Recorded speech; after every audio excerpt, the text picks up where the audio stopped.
वर्षारात्रे विशोर्गवान्नो सन्निध्यानो बृहस्पतिर्विपूजितः ब्रह्मचर्य विद्यावादशालिनः निष्ठवान् कष्टावतुलः विद्यावान्यान् निपुणः आपादमौलिपर्यन्तं गुरूणां स्मरेत् ते विघ्नाः प्रणश्यन्ति सिद्ध्यन्ति च मनोरथाः। श्रीगुरुभ्यो नमः। हरि ओम् हरि ओम् हरि ओम्। यतो भूतानि जायन्ते येन जीवन्ति तानि तयोन्ति मोक्षदस्तेषां तं विष्णुं प्रणमाम्यहम्। ವೇದವ್ಯಾಸರು ವಿಷ್ಣು ರಹಸ್ಯದ ಆರಂಭದಲ್ಲಿ ಪರಮಾತ್ಮ ದೇವತೆಗಳಾಗಿ ಜೀವಿಗಳು ದೇವತೆಗಳು ಇವರನ್ನೆಲ್ಲ ಪ್ರಾಣದೇವರಿಂದ ಬೇರ್ಪಡಿಸಿ ಆನಂತರ ಬ್ರಹ್ಮದೇವರು ಮುಖ್ಯ ಪ್ರಾಣದೇವರು ಸರಸ್ವತಿ ಭಾರತಿ ಇವರಿಗೆ ಪರಮಾತ್ಮ ಉಪದೇಶ ಮಾಡಿದ. ವೇದಗಳನ್ನು ಉಪವೇದಗಳನ್ನೆಲ್ಲ ಉಪದೇಶ ಮಾಡಿದ. ಆ ಉಪದೇಶವಾದ ನಂತರದಲ್ಲಿ ಪರಮಾತ್ಮನ ಸಂಕಲ್ಪದಂತೆ ದೇವತೆಗಳು ಮುಂದೆ ಸೃಷ್ಟಿಯನ್ನು ಮಾಡಬೇಕು ನಿಜವಾಗಿ. ಆದರೆ ಅವರಿಗೆ ಸೃಷ್ಟಿಯನ್ನು ಮಾಡಲಿಕ್ಕೆ ಬೇಕಾದ ಸಾಮರ್ಥ್ಯ ಅಪೂರ್ಣವಾಗಿ ಬರಬೇಕು ಅಂತ ಹೇಳಿ ಇನ್ನಷ್ಟು ದೇವರನ್ನು ತಿಳ್ಕೊಳ್ಳಬೇಕು ಅಂತ ಆಲೋಚನೆ ಮಾಡಿ ಅವರು ದೇವರ ಹತ್ರ ಪ್ರಶ್ನೆ ಮಾಡುವ ಪ್ರಸಂಗ ಇದೆ. ಅದಕ್ಕೆ ಪರಮಾತ್ಮನೇ ತನ್ನ ಮಹಿಮೆಯನ್ನು ತಿಳಿಸಿದ. ಏನೆಲ್ಲ ಜೀವಿಗಳು ಅಂತಿದ್ದಾರೆ, ಅದೇ ರೀತಿ ಜೀವರ ಶರೀರಗಳನ್ನು ಸೃಷ್ಟಿ ಮಾಡಿದೆ. ಇದೆಲ್ಲದರಲ್ಲಿಯೂ ಕೂಡ ತನ್ನ ರೂಪವನ್ನು ಇಟ್ಟಿದ್ದಾನೆ ಪರಮಾತ್ಮ. ಹಾಗಾದರೆ ಆ ಎಲ್ಲ ಹೆಸರು ಕೂಡ ಪ್ರಧಾನವಾಗಿ ಪರಮಾತ್ಮನದ್ದು. ಬ್ರಹ್ಮ, ಚತುರ್ಮುಖ, ವಿರಿಂಚಿ, ಯಾವುದೇ ಹೆಸರು ಕರೆಯುವುದು ನಾವು ಯಾರನ್ನು ಚತುರ್ಮುಖ ಬ್ರಹ್ಮದೇವರು. ಅವರಿಗೆ ಆ ಹೆಸರು ಬರಲಿಕ್ಕೆ ಆ ಹೆಸರಿನಿಂದ ಪರಮಾತ್ಮ ಅವರೊಳಗೆ ಇದ್ದಾನೆ. ಹೀಗೆ ಗರುಡ, ಶೇಷಾರದ ಎಲ್ಲರಲ್ಲಿಯೂ ಕೂಡ ಆ ಹೆಸರಿನಿಂದ ಪರಮಾತ್ಮ ಇದ್ದಾನಾದ್ದರಿಂದ ಮುಖ್ಯವಾಗಿ ಆ ಎಲ್ಲ ಶಬ್ದಗಳಿಂದ ಪರಮಾತ್ಮನೇ ವಾಚ್ಯ ಅಂತ. ಹಾಗಾಗಿ ಸರ್ವವೇದ ಪ್ರತಿಪಾದ್ಯ ಪರಮಾತ್ಮ ಅಂತ ಅದನ್ನು ನಿರೂಪಣೆ ಮಾಡಿದರು. ಅದಾದ ಮೇಲೆ ವಿದ್ವಾಂಸ ತದ್ವಿಜಾನಂತಿ ಮಮ ವಿಷ್ಣು ಪರಂಪದಂ. ಹೀಗೆ ಎಲ್ಲ ವೇದದ ಶಬ್ದಗಳಿಂದ ಅಕ್ಷರಗಳಿಂದ ಪರಮಾತ್ಮ ಪ್ರತಿಪಾದ್ಯನಾಗಿದ್ದಾನೆ ಎನ್ನುವುದನ್ನು ಜ್ಞಾನಿಗಳು ತಿಳಿದುಕೊಳ್ತಾರೆ. ಸಾಮಾನ್ಯ ಜನರಿಗೆ ಗೊತ್ತಾಗಲ್ಲ. ಯಾಕೆ? ಸಂದೇಹ ಬರುತ್ತೆ. ಬೇರೆ ಬೇರೆ ಮಂತ್ರಗಳನ್ನು ನೋಡುವಾಗ ಇದು ವಿಷ್ಣುವನ್ನೇ ಹೇಳುತ್ತೆ ಅಂತ ಹೇಗೆ ಹೇಳೋದು, ಬೇರೆ ದೇವತೆಗಳನ್ನು ಹೇಳಬಹುದಲ್ಲ ಅಂತ ಈ ಸಂದೇಹ ಬರಲಿಕ್ಕೆ ಅವಕಾಶ ಇದೆ. ಅಂದರೆ ಜ್ಞಾನಿಗಳು ಹಾಗೆ ಸಂಶಯ ಮಾಡಿಕೊಳ್ಳೋದಿಲ್ಲ. ಅವರು ಸರಿಯಾಗಿ ಶಾಸ್ತ್ರ ಹೇಳಿದಂತೆ ಸಕಲ ವೇದಗಳಿಂದ ಪರಮಾತ್ಮ ಪ್ರತಿಪಾದ್ಯ ಅಂತ ತಿಳಿದುಕೊಳ್ತಾರೆ. ಅದಕ್ಕೆ ದಾಸರಾಯರು ಹೇಳಿ ಆ ಮೊದಲು ಕ್ಷಕಾರ ಅಂತ ಈ ಮಾಹ ವರ್ಣಗಳೆಲ್ಲ ಸ್ವಾಮಿಯಾದ ವಿಷ್ಣುವಿನ ನಾಮವೆಂದು ತಿಳಿದವರಿಗೆ ಆನಂದ ಆನಂದ. ನೋಡಿ, ನಮ್ಮ ಮಾತುಗಳಲ್ಲಿ ಅದು ವೇದದ ಮಂತ್ರವೇ ಆಗಲಿ, ಪುರಾಣ ಶ್ಲೋಕಗಳೇ ಆಗಲಿ, ಲೌಕಿಕ ಮಾತುಗಳೇ ಆಗಲಿ, ಎಲ್ಲ ವಾಕ್ಯಗಳು ಇರೋದು ಅದಿಂದ ಕ್ಷಪರ್ಯಂತ ಇರುವ ಅಕ್ಷರಗಳು. ಹಾಗಾದರೆ ಪ್ರತಿಯೊಂದು ಅಕ್ಷರವೂ ಪರಮಾತ್ಮನನ್ನು ಹೇಳುತ್ತೆ ಅಂತ ಆದರೆ ಆ ಅಕ್ಷರಗಳಿಂದ ನಿರ್ಮಾಣವಾದ ಪ್ರತಿಯೊಂದು ಪದಗಳು ದೇವರನ್ನ ಹೇಳುತ್ತೆ.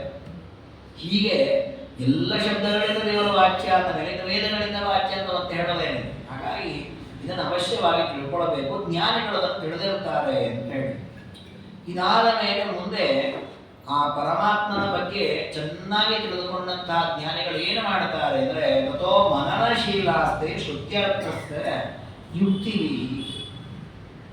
ಸಾಧನೆಯ ಕ್ರಮವನ್ನ ಪರಮಾತ್ಮ ಹೇಳ್ತಾನೆ. ಬ್ರಹ್ಮದೇವರು ಉಪದೇಶ ಮಾಡ್ತಾನೆ. ನಾನು ಬ್ರಹ್ಮಾದಿ ದೇವತೆಗಳಿಗೆಲ್ಲ ಉಪದೇಶ ಮಾಡಿದೆ. ಉಪದೇಶ ಮಾಡಿದ ಮೇಲೆ ಅವರಿಗೆ ತಿಳಿಸಿದೆ ಏನು? ಪರಮಾತ್ಮನ ಮಹಿಮೆಗಳನ್ನು ಶ್ರವಣ ಮಾಡಬೇಕು. ಶ್ರವಣ ಮಾಡಲು ಎಷ್ಟು ಶ್ರವಣ ಮಾಡಬೇಕು ಅಂತಂದ್ರೆ ಮತ್ತೆ ಮತ್ತೆ ಮತ್ತೆ ಮತ್ತೆ ಮತ್ತೆ ಮತ್ತೆ ಶ್ರವಣ ಮಾಡಬೇಕು. ಅಲ್ಲ, ಯಾಕೆ ಅಷ್ಟು ಶ್ರವಣ ಮಾಡಬೇಕು? ಒಂದ್ಸಲ ಶ್ರವಣ ಮಾಡಿದ್ರೆ ಸಾಕಾಗೋದಿಲ್ವಾ? ಸಾಕಾಗೋದಿಲ್ಲ. ಅದಕ್ಕೆ ಈ ವಿಷಯವಾಗಿ ಒಂದು ಚರ್ಚೆ ಇದೆ ಬ್ರಹ್ಮಸೂತ್ರದಲ್ಲಿ. ಸಕೃದಾವೃತ್ತಿರೇವ, ನಾವು ದೇವರ ಮಹಿಮೆಗಳನ್ನ ಕಥೆಗಳನ್ನು ಶ್ರವಣ ಮಾಡ್ತೇವೋ ಇದನ್ನು ಒಂದು ಬಾರಿ ಮಾಡಿದ್ರೆ ಸಾಕು, ಮತ್ತೆ ಮತ್ತೆ ಮಾಡಬೇಕು. ಅದಕ್ಕೆ ವೇದವ್ಯಾಸರ ಸೂತ್ರ ಬರೆದರು, ಓಂ ಆವೃತ್ತಿ ರಸಕೃಪದೇಶ ಓಂ. ಒಂದು ಬಾರಿ ಮಾಡಿದ್ರೆ ಸಾಕಾಗೋದಿಲ್ಲ, ಮತ್ತೆ ಮತ್ತೆ ಮತ್ತೆ ಮತ್ತೆ ಮತ್ತೆ ಮತ್ತೆ ಶ್ರವಣ ಮಾಡಿ. ನೋಡಿ, ಮಕ್ಕಳಿಗೆ ಸ್ಕೂಲ್ನಲ್ಲಿ ಯಾವುದೋ ಒಂದು ಪಾಠ ಇರ್ತದೆ, ಅದೊಂದು ಪದ್ಯ ರೂಪದಲ್ಲಿ ಇರ್ತದೆ. ಒಂದು ಬಾರಿ ಅವರು ಪಾಠ ಮಾಡ್ತಾರೆ ಅಧ್ಯಾಪಕ, ಮಗು ಕೇಳಿಸ್ಕೊಳ್ಳುತ್ತೆ. ಒಂದು ಬಾರಿ ಮಾಡಿದ್ರೆ ಸಾಕು ಅಂತ ಬಂದ್ಬಿಡುತ್ತಾ? ಇಲ್ಲ, ಒಂದೊಂದು ವಾಕ್ಯವನ್ನು ಮೂರು ಸಲ ಅವರು ಹೇಳಿಸ್ತಾರೆ, ಇವತ್ರ ಅಂದಿಸ್ತಾರೆ, ಮನೆ ಬಂದು ಇವನನ್ನು ಬಾಯ್ಪಾಠ ಮಾಡ್ತಾನೆ. ಹಾಗಾದರೆ ಒಂದು ಪದ್ಯ ಇವನಿಗೆ ಗಟ್ಟಿಯಾಗಬೇಕು, ಇವನಿಗೆ ಅದರಲ್ಲಿ ಪರಿಪೂರ್ಣ ಹಿಡಿತ ಸಿಗಬೇಕು ಅಂತಾದರೆ ಅದನ್ನು ಮತ್ತೆ ಮತ್ತೆ ಮತ್ತೆ ಮತ್ತೆ ಓದಬೇಕು, ಮತ್ತೆ ಮತ್ತೆ ಕೇಳಬೇಕು, ಮತ್ತೆ ಮತ್ತೆ ನನ್ನ ಬಾಯಿಯನ್ನು ಹೇಳಬೇಕು. ಹಾಗೆ ಪರಮಾತ್ಮನ ವಿಚಾರಗಳು ಕೂಡ ಒಂದು ಬಾರಿ ಕೇಳಿದ ಕೂಡ ನಮಗೆ ಉಳಿದ್ಬಿಡ್ತದೆ ಹೇಳಿ ಉಳಿಯೋದಿಲ್ಲ. ಹಾಗಾಗಿ ಮತ್ತೆ ಮತ್ತೆ ಮತ್ತೆ ಮತ್ತೆ ಶ್ರವಣ ಮಾಡಬೇಕು. ಹಾಗಾಗಿ ಎಷ್ಟು ಶ್ರವಣ ಮಾಡೋದು? ಜೀವನ ಪೂರ್ಣ ಶ್ರವಣ ಮಾಡ್ತಾನೆ ಇದ್ಬಿಡೋದ? ಹೌದು, ಶ್ರವಣ ಮಾಡ್ತಾರೆ. ಬ್ರಹ್ಮದೇವರು ಈಗಲೂ ಕೂತು ಶ್ರವಣ ಮಾಡ್ತಾರೆ. ಯಾರಾದ್ರೂ ಪಾಠ ಮಾಡ್ತಾರೆ ಬ್ರಹ್ಮದೇವರು ಕೂತು ಕೇಳಿಸ್ಕೊಳ್ತಾರೆ. ಈಗಲೂ ಅವ್ರಿಗೆ ಪಾಠ ಮಾಡೋ ಯೋಗ್ಯತೆ ಇಲ್ಲ ಅಂತ ಯಾರು ಮಾಡಲ್ಲ ಬಿಟ್ಬಿಟ್ರೆ ಅವ್ರು ಈಗಲೂ ತಯಾರಿದ್ದಾರೆ. ಯಾರು ಎಷ್ಟೊತ್ತು ಪಾಠ ಮಾಡಿದ್ರು ಕೂತು ಕೇಳುತ್ತೆ. ದೇವರ ಮೇಲೆ ಎಷ್ಟು ಹೇಳಿದ್ರು ಕೇಳಿಸ್ಕೊಳ್ತಾರೆ. ಶ್ರವಣಕ್ಕೊಂದು ಕೊನೆ ಅಂತ ಇದೆ. ಏನು ಕೊನೆ ಅಂತಂದ್ರೆ, ಶ್ರವಣ ಮಾಡಿದ ಕೊನೆಯಾಗೋದು ಯಾವಾಗ ಅಂದ್ರೆ ಮನನ ಮಾಡುವ ಸಾಮರ್ಥ್ಯ ಬಂದಾಗ ಶ್ರವಣ ಕೊನೆಯ. ಅಂದ್ರೆ ಕೇಳಿ ಕೇಳಿ ಕೇಳಿ ಕೇಳಿ ಕೇಳಿ ಮತ್ತೊಬ್ಬರ ಉಪದೇಶ ಮಾಡದೇ ಇದ್ರು ನಮಗೇ ಆ ವಿಚಾರ ಚಿಂತನೆ ಮನಸ್ಸಿನಲ್ಲಿ ಮಾಡ್ಲಿಕ್ಕಾಗತ್ತಲ್ಲ, ಇದನ್ನ ಮನನ ಅಂತ ಹೇಳಿ. ಭಾಗವತದಲ್ಲಿ ಪರಮಾತ್ಮನ ಪಾದದಿಂದ ತಲೆಪರೆಯಿಂದ ಒಂದೊಂದೇ ಅವಯವಗಳನ್ನು ಉಪದೇಶ ಮಾಡ್ತಾ ಹೋಗ್ತಾರೆ. ಪರಮಾತ್ಮನ ಪಾದ ಹೇಗಿದೆ, ಅವನ ಜಾನು ಹೇಗಿದೆ, ಜಂಗೆ ಹೇಗಿದೆ, ಕಟಿ ಹೇಗಿದೆ, ಉದರ ಹೇಗಿದೆ, ಪ್ರತಿಯೊಂದು ಅವಯವರ್ಣನೆ ಮಾಡ್ತಾರೆ. ನೋಡಿ, ಆ ಭಾಗವತವನ್ನ ಒಂದು 10 ಸಲ 20 ಸಲ ಸಪ್ತಾಹ ಅಥವಾ ಪ್ರೋಷ್ಠಪದಿ ಕೇಳಿದಾಗ ಅದನ್ನ ಕೇಳಿರ್ತಾರೆ. ಮತ್ತೆ ಅದೆಲ್ಲ ಮರ್ತೇ ಹೋಗ್ಬಿಟ್ಟಿರುತ್ತೆ. ಮತ್ತವ್ರು ಹೇಳಿದ್ರು ಹಾ ಹಾ ಹಾ ಹಾ ಮತ್ತೆ ಮರ್ತೋ. ಹಾಗಾಗಿ ಇದು ಶ್ರವಣ ಸಾಕಾಗಿಲ್ಲ. ಮತ್ತೆ ಅವರು ಪ್ರೋಷ್ಠಪದಿಯೋ ಸಪ್ತಾಹ ಹೇಳ್ತಾ ಇಲ್ಲ. ನಾವೇ ಮನೆಯಲ್ಲಿ ಕೂತಿದ್ದೇವೆ. ಕೂತಾಗ ದೇವರ ಪಾದ ಹೇಗಿದೆ, ತೊಡೆ ಹೇಗಿದೆ, ಕಟಿ ಹೇಗಿದೆ, ಕೈ ಹೇಗಿದೆ ಅಂತ ಚಿಂತನೆ ಮಾಡಿದ್ರೆ ನಮಗದೆಲ್ಲವೂ ನೆನಪಿಗೆ ಬರ್ತದ. ಹಾಗಾಗಿ ನೀವು ಶ್ರವಣ ಮಾಡಿ ಸಾಕು, ಇನ್ನು ಶ್ರವಣ ಮಾಡೋದು ಬೇಡ. ಈಗ ನಮಗೆಲ್ಲ ಗೊತ್ತಾಗಿಲ್ಲ, ಕೇಳಿದ್ದಷ್ಟು ನಮ್ಮ ತಲೆಯಲ್ಲಿ ಉಳಿದಿರಲ್ಲ. ಅದಕ್ಕೆ ಮನನಶೀಲ ಅಷ್ಟೇ. ಯಾವಾಗ ನಾವು ಮನನದಲ್ಲಿ ಪ್ರವೃತ್ತರಾಗಬೇಕು ಅಂದ್ರೆ, ಯಾವಾಗ ಶ್ರವಣ ಮಾಡಿದ್ದಷ್ಟೂ ನಮ್ಮ ತಲೆಯಲ್ಲಿ ನೆನಪುಳಿಯುತ್ತೋ ಅವಾಗ ಅದನ್ನು ನಾವು ಮನನ ಮಾಡಬೇಕು, ಅದು ಚಿಂತನೆ ಮಾಡಬೇಕು. ಮನನ ಮಾಡೋದ್ರೆ ಏನರ್ಥ? ಶ್ರುತಸ್ಯಾರ್ಥಸ್ಯ ಯುಕ್ತಿವಿ. ನಾವೇನು ಕೇಳಿಸ್ಕೊಂಡಿದ್ದೇವೆ ಅದನ್ನ ಯುಕ್ತಿಯುಕ್ತವಾಗಿ ಇದೆಯೋ ಇಲ್ಲವೋ ಅಂತ ವಿಚಾರ ಮಾಡಿ ಅಲ್ವಾ. ಎಷ್ಟೋ ವಿಷಯಕ್ಕೆ ಬಿದ್ದಿರುತ್ತೆ. ಇದು ಪ್ರಾಮಾಣಿಕವೋ ಅಪ್ರಾಮಾಣಿಕವೋ? ಬರೀ ಕೇಳಿದ್ದೇವೆ ಎಂದು ಮಾತ್ರಕ್ಕದು ಪ್ರಾಮಾಣಿಕವೇ ಆಗಬೇಕು ಅಂತಿಲ್ಲಲ್ವ. ಕಿವಿ ಸಾವಿರಾರು ವಿಚಾರ ಕಿವಿ ಬಿಡುತ್ತೆ. ಆದರೆ ಕೇಳಿರತಕ್ಕ ವಿಷಯ ಸರಿಯಾ, ಇದು ಹೀಗೆ ಯಾಕೆ ಹೋಗಬೇಕು, ಇದಕ್ಕೇನು ಪ್ರಮಾಣ, ಇದರ ಹಿನ್ನೆಲೆ ಏನು ಅನ್ನುವ ವಿಮರ್ಶೆ ಮಾಡುವುದೇನಿದೆ ಇದನ್ನು ಮನನ ಅಂತ ಕರೀತಾರೆ. ಉದಾಹರಣೆಗೆ ಯಾರೋ ಹೇಳ್ತಾರೆ, ಇಲ್ಲ ನೋಡಿ ಅಲ್ಲಿ ಒಂದು ಏರಿಯಾದಲ್ಲಿ ಒಂದು ಅಂಗಡಿ ಇದೆ, ಅಲ್ಲಿ ತರಕಾರಿ ಎಲ್ಲ ಚೆನ್ನಾಗಿ ಸಿಗುತ್ತೆ. ಬಟ್ ಇದು ಶ್ರವಣ ಮಾಡಿದ್ ನಾವು. ಯಾರೋ ಒಂದ್ಸಲ ಹೇಳ್ತಾರೆ, 2 ಸಲ ಹೇಳ್ತಾರೆ, ಮರ್ತೇ ಬಿಟ್ಟಿರ್ತಾರೆ. ಹಾಗೆ ಬೇರೆ ಬೇರೆ ಮಾತಾಡ್ತಾರೆ. 100, 4, 5 ಬಾರಿ ಕರೆಕ್ಟ್ ಯಾವತ್ತಿಂದ ಹೇಳ್ತಾ ಇದ್ದೀನಿ ನೀವು ಕರೆಕ್ಟು. ಅಲ್ಲಿ ಹೋಗ್ಬೇಕು ಅನ್ಕೊಂಡಿದ್ದೆ, ಅದು ಹೇಗಿದೆ, ಅಲ್ಲಿ ಎಲ್ಲಿ ಬರುತ್ತೆ, ಎಷ್ಟು ರೇಟ್ ತಗೊಳ್ತಾರೆ, ಏನು ಎಲ್ಲ ವಿಚಾರಿಸ್ತಾರೆ. ಅಂದ್ರೆ ಆ ಕೇಳಿದೆ ಒಂದು ವಿಷಯ ಅಲ್ಲಿ ಚೆನ್ನಾಗಿ ಸಿಗತ್ತೆ ಅಂತ, ಅದ್ರ ಬಗ್ಗೆ ವಿಮರ್ಶೆ. ಅದು ಪ್ರಾಮಾಣಿಕವೋ ಅಪ್ರಾಮಾಣಿಕವೋ, ಮೋಸ ಮಾಡ್ತಾರೋ ಏನ್ ಕತೆ, ಹಿನ್ನೆಲೆ ಎಲ್ಲ ಕೇಳ್ಕೊಳ್ತೇವೆ. ಆಮೇಲೆ ಪ್ರವೃತ್ತರ. ಹಾಗಾದ್ರೆ ದೇವರ ವಿಚಾರವನ್ನು ಕೇಳಿ ದೇವರ ಸರ್ವೋತ್ತಮ, ಬರೀ ಸರ್ವೋತ್ತಮ ಅಂತ ಕುತ್ಕೊಂಡು ಹೇಳ್ತಾ ಆಯ್ತು ಒಪ್ಪಿ ಬಿಡೋದಲ್ಲ. ಯಾಕೆ ಸರ್ವೋತ್ತಮ, ಅವನೇ ಯಾಕೆ ಸರ್ವೋತ್ತಮ, ಉಳಿದವರು ಯಾಕಲ್ಲ, ಅದಕ್ಕೇನು ಪ್ರಮಾಣ, ಈ ರೀತಿ ಕೇಳಿರತಕ್ಕ ವಿಚಾರಗಳನ್ನ ಯುಕ್ತಿಯುಕ್ತವಾಗಿ ವಿಚಾರ ಮಾಡೋದೇನಿದೆ ಇದನ್ನ ಮನನ ಅಂತ ಹೇಳಿದೆ. ಆದ್ರೆ ಇಲ್ಲಿ ಸ್ವಲ್ಪ ನಾವು ಜಾಗ್ರತೆ ವಹಿಸ್ಬೇಕಾಗತ್ತೆ. ಕೆಲವರು ಏನಾಗತ್ತೆ ಅಂದ್ರೆ, ಈ ಮನನ ಮಾಡಬೇಕು ಅಂದ್ರೆ ಕೇಳಿರತಕ್ಕ ವಿಚಾರವನ್ನ ಇನ್ನಷ್ಟು ಯುಕ್ತಿಯಿಂದ ವಿಚಾರ ಮಾಡಬೇಕು ಅಂತ ಹೇಳಿ ನಾವು ಧರ್ಮಾದಿಗಳ ಮೇಲೆ ಪ್ರಶ್ನೆ ಮಾಡುವ ಪ್ರಸಂಗ ಬರುತ್ತೆ. ಉದಾಹರಣೆಗೆ ಆಚರಣೆ ಮಾಡ್ತೇವೆ ನಾವು, 3 ಸಲ ಯಾಕೆ ಕುಡಿಬೇಕು, ನಾನು 4 ಸಲ ಕುಡಿತೇನೆ ಅಥವಾ ಒಂದೇ ಸಲ ಕುಡಿತೇನೆ, ಇದಕ್ಕೇನ್ರಿ ಕಾರಣ, ಇದಕ್ಕೇನ್ರಿ ಹಿನ್ನೆಲೆ ಅಂತ ಕೇಳಿದ ತಕ್ಷಣ ಉತ್ತರ ಹೇಳಿ ಗೊತ್ತಿಲ್ಲದೆ ಇರ್ಬೋದು ಕೆಲವರಿಗೆ.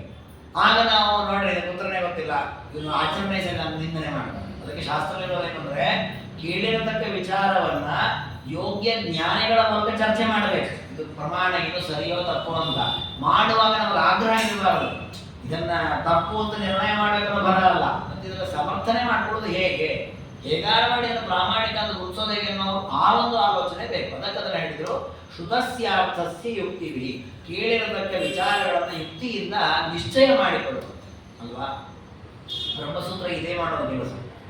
ಬ್ರಹ್ಮಸೂತ್ರದಲ್ಲಿ ಜನ್ಮಾದ್ಯಸ್ಯ ಯತಃ ಅಂತ ಒಂದು ಸೂತ್ರ ಇದೆ, 2ನೇ ಸೂತ್ರ. ದೇವರ ಲಕ್ಷಣ ಏನು ಅಂದ್ರೆ ಜಗಜ್ಜನ್ಮಾದಿಗಳನ್ನು ಮಾಡುವವನು.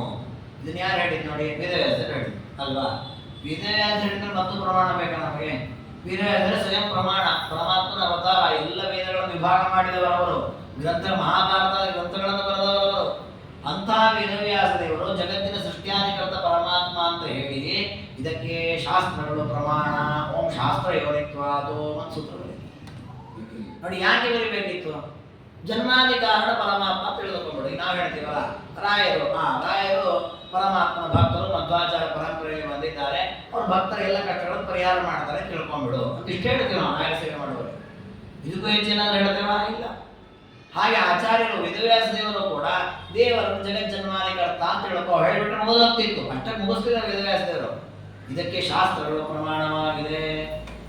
ಅಂದ್ರೆ ವೇದಾದಿಗಳಲ್ಲಿ ತೋವಾ ಇಮಾನಿ ಭೂತಾನಿ ಜಾಯಂತೆ, ಈ ದೇವರಿಂದಲೇ ಸೃಷ್ಟಿಯಾಗತ್ತೆ ಅಂತೆಲ್ಲ ಹೇಳಿದೆ. ನೋಡಿ, ಪ್ರಮಾಣಗಳನ್ನು ಕೊಟ್ಟ ಮೇಲೆ ಮತ್ತೆ ಪ್ರಶ್ನೆ ಮತ್ತು ಅಲ್ಲ, ಈ ಪ್ರಮಾಣಗಳೆಲ್ಲ ಪರಮಾತ್ಮನನ್ನೇ ಹೇಳುತ್ತೋ ಬೇರೆ ಯಾರನ್ನಾದ್ರೂ ಹೇಳುತ್ತೋ? ಯಾಕಂದ್ರೆ ದೇವರ ಶಬ್ದದಿಂದ ವಾಚ್ಯ ಹೌದೋ ಅಲ್ವೋ? ನೋಡಿ, ಈ ಸೂಕ್ಷ್ಮ ವಿಮರ್ಶೆ ಮಾಡ್ತಾ ಅವರು ತತ್ವ ಸಮನ್ವಯ ಈಕ್ಷತೆ ಶಬ್ದ ಗೌಣಶ್ಚೈನ ಶಬ್ದ ಆನಂದ ಹೀಗೆ ಮುಂದೊಂದು ಸೂತ್ರಗಳು. ಹಾಗಾದ್ರೆ ನಾವು ಕೇಳಿರತಕ್ಕ ವಿಚಾರಗಳೇನಿವೆ ಇನ್ನು ಸುಮ್ಮನೆ ಒಪ್ಪಬೇಕು ಅಂತ ಯಾರು ಹೇಳಿಲ್ಲ. ಯಾವುದೇ ವಿಚಾರ ಇರಲಿ ಯುಕ್ತಿಯುಕ್ತವಾಗಿ ವಿಮರ್ಶೆ ಮಾಡಲಿಕ್ಕೆ ವಿವೇಕವನ್ನು ದೇವರು ನಮಗೆ ಕೊಟ್ಟಿದ್ದಾನೆ. ಹಾಗಾಗಿ ಶ್ರುತಸ್ಯಾರ್ಥಸ್ಯ ಯುಕ್ತಿಭಿ ನಿಶ್ಚಿತ್ಯ, ಯಾವಾಗ ನೀವು ಈ ರೀತಿ ವಿಮರ್ಶೆ ಮಾಡಿ ನಿಶ್ಚಯ ಮಾಡಿಕೊಡುತ್ತೀರಿ ಆಗ ನಿಮಗೆ ಆ ವಿಷಯದಲ್ಲಿ ಸಂದೇಹವೂ ಬರಲ್ಲ. ಯಾರು ಎಷ್ಟೇ ವಿರೋಧ ಮಾಡಿದ್ರು ನಿಶ್ಚಯಾತ್ಮಕವಾಗಿ ಪ್ರವರ್ತನೆ. ಒಳ್ಳೆ ನಿದರ್ಶನ ಅಂದ್ರೆ ತಪ್ತ ಮುದ್ರಾಧಾರಣ. ನಾಡಿದ್ದು ಆಷಾಢ ಶುದ್ಧ ಏಕಾದಶಿ ಮಾಡಿಸಿಕೊಡ್ತೇವೆ. ಈ ತಪ್ತ ಮುದ್ರಾಧಾರಣವನ್ನು ನಾವೆಲ್ಲ ಮಾತುರು ಎಲ್ಲ ವೈಷ್ಣವರು ಹೇಗೆ ಮಾಡ್ತೇವೆ? ನಮ್ಮ ಪರಂಪರೆ ಹೇಳಿಕೊಟ್ಟಿದ್ದಾರೆ, ಇಂಥ ರೇಷ ಹಾಕಿಸ್ಕೊಳ್ಬೇಕು ಅಂತ. ಕಾಸಿನ ಮುದ್ರೆಯನ್ನು ಹಾಕಿಸ್ಕೊಳ್ತೇವೆ. ನಮಗೆ ಇದರಲ್ಲಿ ಸಂದೇಹವೇ ಇಲ್ಲ, ಹಾಕಿಸ್ಕೊಳ್ತಾ ಬಂದಿದ್ದೇವೆ. ಆದರೆ ಮಾಧ್ವೇತರರು ಅಂದರೆ ಕೆಲವು ಉದಾಹರಣೆಗೆ ಶಾಂಕರ ಪರಂಪರೆಯಲ್ಲಿ ತಪ್ತ ಮುದ್ರಾಧಾರಣ ಕ್ರಮ ಇಲ್ಲ, ಅವ್ರು ಹಾಕಿಸ್ಕೊಳ್ಳೋದು ಕ್ರಮ ಇಲ್ಲ ಅವರಲ್ಲಿ. ಅವರು ಅಕಸ್ಮಾತ್ ಇದನ್ನ ಇದೆಲ್ಲ ಶಾಸ್ತ್ರೀಯ ಅಲ್ಲ ಅಂತ ಅಂದ್ರು ಅಂತ ಇಟ್ಕೊಳ್ಳಿ, ಆಗೇನು ಸಂದೇಹ ಬರುತ್ತೆ. ನಾವು ಈ ದಿವಸ ಏನ್ ಮಾಡಿದ್ದೇವೆ? ಬರೀ ಒಬ್ರು ಹೇಳಿದ್ರು ಹಾಕಿಸ್ಕೊ ನೀನು, ನಮ್ಮ ಗುರುಗಳು ಹೇಳಿದ್ದಾರೆ, ನಮ್ಮ ಅಪ್ಪ ಹಾಕಿಸ್ಕೊಳ್ತಿದ್ರು, ನಾನು ಹಾಕಿಸ್ಕೊಳ್ತಿದ್ದೆ, ಹೋದೆ, ಗುರುಗಳು ಹಾಕಿದ್ರು. ಇದೇ 10 ವರ್ಷ 15 ವರ್ಷದಿಂದ ಮಾಡ್ಕೊಂಡು ಬಂದಿದ್ದೇವೆ. ಯಾರೋ ಒಬ್ಬ ಸಿಕ್ಕವನಂದ ಇದೆಲ್ಲ ಸರಿಯಲ್ಲ, ಶಾಸ್ತ್ರ ಹೇಳಿಲ್ಲ ಅಂತ ಏನೋ ಒಂದು ಆಕ್ಷೇಪ ಮಾಡಿದ. ಆಗ ಒಂದೊಂದಲ್ಲ ಇದು ಹಾಕಿಸ್ಕೊಳ್ಬೇಕು, ಹಾಕಿಸ್ಕೊಳ್ಬಾರ್ದು. ನೋಡಿ, ಹಾಗಾದ್ರೆ ಬರೀ 4 ಜನ ಹೇಳಿದ್ದಾರೆ ಅಂತ ನಾವು ಅನುಷ್ಠಾನ ಮಾಡ್ತೇವೆ, 4 ಜನ ಶ್ರವಣ ಮಾಡಿದ್ದೇವೆ ಅಂತ ಮಾತ್ರಕ್ಕೆ ಅದರಲ್ಲಿ ಪೂರ್ಣ ವಿಶ್ವಾಸ ನಿಶ್ಚಯ ಬರೋದಿಲ್ಲ. ಅದೇ ನೀವು 4 ಜನ ಹೇಳಿದ್ದಾರೆ ತಪ್ಪ ಮುದ್ರೆ ಹಾಕಿಸ್ಕೊಳ್ಬೇಕು ಅಂತ ಅಪ್ಪ ಹೇಳಿದ, ಗುರುಗಳು ಹೇಳಿದ್ರು, ವಿದ್ವಾಂಸರು ಹೇಳಿದ್ರು, ಕೇಳಿದ್ದೇವೆ. ಯಾಕೆ ಹಾಕಿಸ್ಕೊಳ್ಬೇಕು? ಅದರ ಹಿನ್ನೆಲೆ ಏನು? ಅದರ ಪ್ರಮಾಣ ಏನು? ಅದು ಹಿಂದೆ ಯಾರು ಆಚರಣೆ ಮಾಡಿದ್ದಾರೆ? ಇದನ್ನು ನೀವು ಯುಕ್ತಿಯಿಂದ ವಿಮರ್ಶೆ ಮಾಡಿದ್ರಿ ಅಂತ ಆದ್ರೆ ಆಗ ಏನ್ ಮಾಡ್ತೀರಿ? ಯಾರಾದ್ರೆ ಇಲ್ಲ ಹಾಕಿಸ್ಕೊಳ್ಳೋ ಪ್ರಮಾಣ, ನೋಡೋ ಈ ಗ್ರಂಥದಲ್ಲಿ ಹೀಗಿದೆ, ಇದು ಹೀಗಿದೆ, ಇದನ್ನು ಇವರು ಆಚರಣೆ ಮಾಡಿದ್ದಾರೆ, ಇದು ಮಾಡಲೇಬೇಕು. ಆಗ ನಿಮಗೆ 4 ಜನ ಅಲ್ಲ 3 ಜನ ಬಂದು ಆಕ್ಷೇಪ ಮಾಡಿದ್ರು, ನಿಮ್ಗೆ ನಿಶ್ಚಯ ಇದೆ, ಇಲ್ಲ ಇದು ಹೀಗೆ ದಾಖಲೆ ಇದೆ. ಹಾಗಾದ್ರೆ ಬರೀ ಶ್ರವಣಕ್ಕಿಂತ ಮನನ ಯಾಕೆ ಶ್ರೇಷ್ಠ ಅಂತಂದ್ರೆ ಕೇಳಿರತಕ್ಕ ವಿಚಾರಗಳು ನಿರ್ಧಾರವಾಗಿ ನಿರ್ಣಯಾತ್ಮಕವಾಗಿ ತಲೆಯಲ್ಲಿ ಉಳಿದೆ. ಅದಕ್ಕೆ ಮನನಕ್ಕೆ ಹೆಚ್ಚು ಪ್ರಾಶಸ್ತ್ಯ. ಹಾಗಾಗಿ ನಿಶ್ಚಿತ್ಯ ಇದು ಒಂದು ದೃಷ್ಟಾಂತ ಕೊಟ್ಟರು. ಹೀಗೆ ಪ್ರತಿಯೊಂದು ದೇವರಿಗೆ ಅನಂತಗುಣ ಪರಿಪೂರ್ಣತ್ವ, ದೇವರ ಸರ್ವೋತ್ತಮ, ಪಂಚಭೇದಗಳು, ತಾರತಮ್ಯ, ಪ್ರತಿಯೊಂದು ವಿಷಯವನ್ನು ಸುಮ್ಮನೆ ಕೇಳೋದು ಬೇಡ. ಶಾಸ್ತ್ರ ಹೇಳುತ್ತದೆ ಈ ಪ್ರತಿಯೊಂದನ್ನು ವಿಮರ್ಶೆ ಮಾಡಿ. ತ್ರಿಕೋಣ ಪಂಡಿತಾಚಾರ್ಯ ಕಥೆಯಲ್ಲಿ ಬರ್ತದೆ. ಅವರು ಮಧ್ವಾಚಾರ್ಯ ಶಿಷ್ಯರಾಗಿರೋದಿಲ್ಲ, ಅವರಿನ್ನೂ ಶಾಂಕರ ಪರಂಪರೆಯ ಗ್ರಂಥಗಳನ್ನೇ ಓದ್ತಾ ಇರ್ತಾರೆ. ಆದರೆ ಅವರಿಗೆ ಎಲ್ಲೂ ವಿಶ್ವಾಸ ಇಲ್ಲ, ಯಾವ ಮತದಲ್ಲೂ ನಿಶ್ಚಯ ಇಲ್ಲ, ಯಾವ ಮತದಲ್ಲೂ ವಿಶ್ವಾಸವೇ ಇರಲಿಲ್ಲ. ಆಗ ಮಧ್ವಾಚಾರ್ಯ ಗ್ರಂಥಗಳನ್ನು ಒಂದು ಬಾರಿ ರಾತ್ರಿ ಓದುವ ಪ್ರಸಂಗ ಬರ್ತದೆ. ರಾತ್ರಿ ಕೂತು ಮಧ್ವಾಚಾರ್ಯ ಗೀತಾ ಭಾಷೆ, ಅಸೂತ್ರ ಭಾಷೆ ಎಲ್ಲ ಓದ್ತಾರೆ. ಓದಿದಾಗ ತ್ರಿಕೋಣ ಪಂಡಿತಾಚಾರ್ಯರಿಗೆ ಆಶ್ಚರ್ಯವಾಗುತ್ತೆ. ಎಲ್ಲ ಎಷ್ಟು ಚೆನ್ನಾಗಿ ಬರೆದಿದ್ದಾರೆ, ಪ್ರಮಾಣ ಕೊಟ್ಟು ಪ್ರತಿಯೊಂದು ವಿಷಯಗಳನ್ನು ಸಮನ್ವಯ ಮಾಡಿದ್ದಾರೆ ಆಚಾರ್ಯರು. ವೇದವಾಕ್ಯಗಳಿಗೆ ವಿರೋಧವಾದಂತೆ ಬರೆದಿದ್ದಾರೆ, ಬಹಳ ಚೆನ್ನಾಗಿದೆ, ಸರಿಯಾಗಿದೆ, ಸರಿಯಾಗಿ ಸೂತ್ರಗಳ ಆಶಯ ಬರೆದಿದ್ದಾರೆ ಅಂತ ಖುಷಿಯಾಗತ್ತೆ. ಖುಷಿಯಾದರೂ ಒಪ್ಕೊಳ್ಳೋದಿಲ್ಲ ಅವರು. ನಾನು ಮಧ್ವಾಚಾರ್ಯ ಶಿಷ್ಯನಾಗಿಬಿಡ್ತೀನಿ ಅಂತ ಆಗೋದಿಲ್ಲ. ಬದಲಾಗಿ 15 ದಿನ ಆಚಾರ್ಯತೆ ವಾದ ಮಾಡ್ತಾರೆ. ಪ್ರತಿಯೊಂದು ವಿಷಯಗಳು ಇದ್ಯಾಕೆ ಹೀಗೆ, ಇದಕ್ಕೇನು ಪ್ರಮಾಣ, ಇಲ್ಲಿ ಯುಕ್ತಿ ಏನು, ಇಲ್ಲಿ ಅನುಮಾನ ಏನು, ಇಲ್ಲಿ ವೇದಗಳ ವಾಕ್ಯ ಏನು, ಪ್ರತಿಯೊಂದು ವಿಮರ್ಶೆ ಮಾಡಿ ಕೊನೆಗೆ ಆಚಾರ್ಯ ಶಿಷ್ಯರಾಗ್ತಾರೆ. ಅದಕ್ಕೆ ಪಂಡಿತಾಚಾರ್ಯ ನಾನು ವಿಮರ್ಶ್ಯ ಕೃತಿ ಕುರುತೆ, ಜ್ಞಾನಿ ಯಾವುದು ಯಾವುದನ್ನು ಒಪ್ಕೊಳ್ಳೋದಿಲ್ಲ. ಸುಮ್ಮನೆ 10 ಬಾರಿ ಆಲೋಚನೆ ಮಾಡ್ಕೊಂಡು ಹೇಗೆ ಏನು ಅಲ್ವಾ. ಈಗ ನಾವು ಹಾಗೆ ಅಲ್ವಾ, ಒಂದು ನಮ್ಮ ಮನೆಗೆ ಒಂದು ಕಾರ್ ತಗೋದಿದ್ರೆ ಅಥವಾ ಒಂದು ಜಾಗ ಕೊಂಡ್ಕೊಳ್ಳೋದಿದ್ರೆ, ಒಂದು ಮೊಬೈಲ್ ತಗೊಳ್ಳೋದಿದ್ರೆ ಎಷ್ಟು ವಿಮರ್ಶೆ ಮಾಡ್ತೀವಿ ಅದನ್ನು. ಈ ಕಂಪನಿ ಗ್ಯಾರಂಟಿ ಇದೋ ಇಲ್ವೋ, ಹಾಳಾಗತ್ತೋ ಏನೋ, ಎಷ್ಟು ವರ್ಷ ಗ್ಯಾರಂಟಿ ಇದೆ, ಇದಕ್ಕೇನು ಹಿನ್ನೆಲೆ ಏನು, ಮುನ್ನೆಲೆ ಎಲ್ಲ ತಿಳ್ಕೊಳ್ಳೋದು. ಹಾಗಿದ್ಮೇಲೆ ದೇವರ ಸ್ವರೂಪವನ್ನು ವಿಚಾರ ಮಾಡುವಾಗ ಯಾರೋ ಏನು ಹೇಳ್ಬಿಟ್ಟು ಮಾಡ್ಲಿಕ್ಕಾಗತ್ತಾ? ಅದನ್ನು 10 ಬಾರಿ ವಿಮರ್ಶೆ. ಹಾಗಾಗಿ ಅದನ್ನು ಹೇಳಿದ್ರು ನಿಶ್ಚಿತ್ಯ, ನಿಶ್ಚಯ ಮಾಡಿಕೊಡ್ಬೇಕು. ಯಾವುದೇ ಒಂದು ತತ್ವವನ್ನು ಶ್ರವಣ ಮಾಡಿದ್ದೇವಲ್ಲ ಅದನ್ನು ನಿಶ್ಚಯ ಮಾಡಿಕೊಂಡು ಆಮೇಲೆ ಧ್ಯಾನ ಧಾರಾಯಾಮ್ ಧ್ಯಾಯಂತೆ ಮಗ್ನ ಮಾನಸ. ಇವತ್ತು ಎಷ್ಟೋ ಕಡೆಗಳಲ್ಲಿ ನಮ್ಮನ್ನು ಮೋಸ ಮಾಡ್ತಾ ಇದ್ದಾರೆ. ನೀವು ನೋಡಿರ್ಬೋದು, ಅನೇಕ ಧ್ಯಾನ ಕೇಂದ್ರಗಳನ್ನು ಮಾಡ್ಕೊಂಡಿರ್ತಾರೆ. ಏನು ನಿಮ್ಮನ್ನು ಕರ್ಕೊಂಡು ಕೂಡಿಸ್ತಾರೆ, ಎಲ್ಲ ಆರಿಸಿದ್ರೆ ಕತ್ತಲೆ ಮಾಡ್ತಾರೆ, ಕಣ್ಣು ಮುಚ್ಚಿ ಅಂತಾರೆ. ಏನಿಲ್ಲ ಇದನ್ನೇ ನೀವು ಅಂತ ತಿಳ್ಕೊಡಿ, ಹಾಕಿ ಏನೋ ಒಂದಿಷ್ಟು ಕತೆ ಹೇಳ್ತಾರೆ, ನೀವು ಧ್ಯಾನ ಹೇಳ್ಕೊಡ್ತೀವಿ ಅಂತಾರೆ. ವಸ್ತುತಃ ಧ್ಯಾನ ಮೊದಲ ಅವಸ್ಥೆ ಅಲ್ಲ. ನೀವು ಏನಾದ್ರು ತಿಳ್ಕೊಂಡಿರುವ ಧ್ಯಾನ ಮಾಡಲಿಕ್ಕೆ ತಲೆ ಖಾಲಿ ಇಟ್ಕೊಂಡು ಏನು ಧ್ಯಾನ ಮಾಡೋದು? ತಲೆ ಟೆನ್ಷನ್ ಆಗಿದೆ, ಇಲ್ಲ ನೀವು ಧ್ಯಾನಕ್ಕೆ ಬನ್ನಿ, ನಿಮ್ಮ ತಲೆ ಫ್ರೀ ಮಾಡ್ತೇನೋ. ತಲೆ ಟೆನ್ಷನ್ ಆಗಿದೆ ಅಂತ ಕೂತವ್ರು ಧ್ಯಾನ ಕರ್ಕೊಂಡು ಏನು ಹೇಳ್ಕೊಡೋದು ನೀವು? ಏನಿಲ್ಲ ಅಂದರೆ ಏನನ್ನು ಧ್ಯಾನ ಮಾಡೋದು? ಧ್ಯಾನ ಮಾಡಬೇಕು ಅಂದ್ರೆ ಮೊದಲು ವಿಚಾರಗಳು ಗೊತ್ತಿರಬೇಕಲ್ವಾ? ನಾವು ಕಣ್ಣು ಮುಚ್ಚಿ ಧ್ಯಾನ ಮಾಡಬೇಕು. ಉದಾಹರಣೆಗೆ ಇಲ್ಲಿ ಅಡಿಗೆ ಮಾಡಬೇಕು ಅಂದ್ರೆ ಅಕ್ಕಿ ಬೇಳೆದಷ್ಟು ಪದಾರ್ಥಗಳಿರಬೇಕು.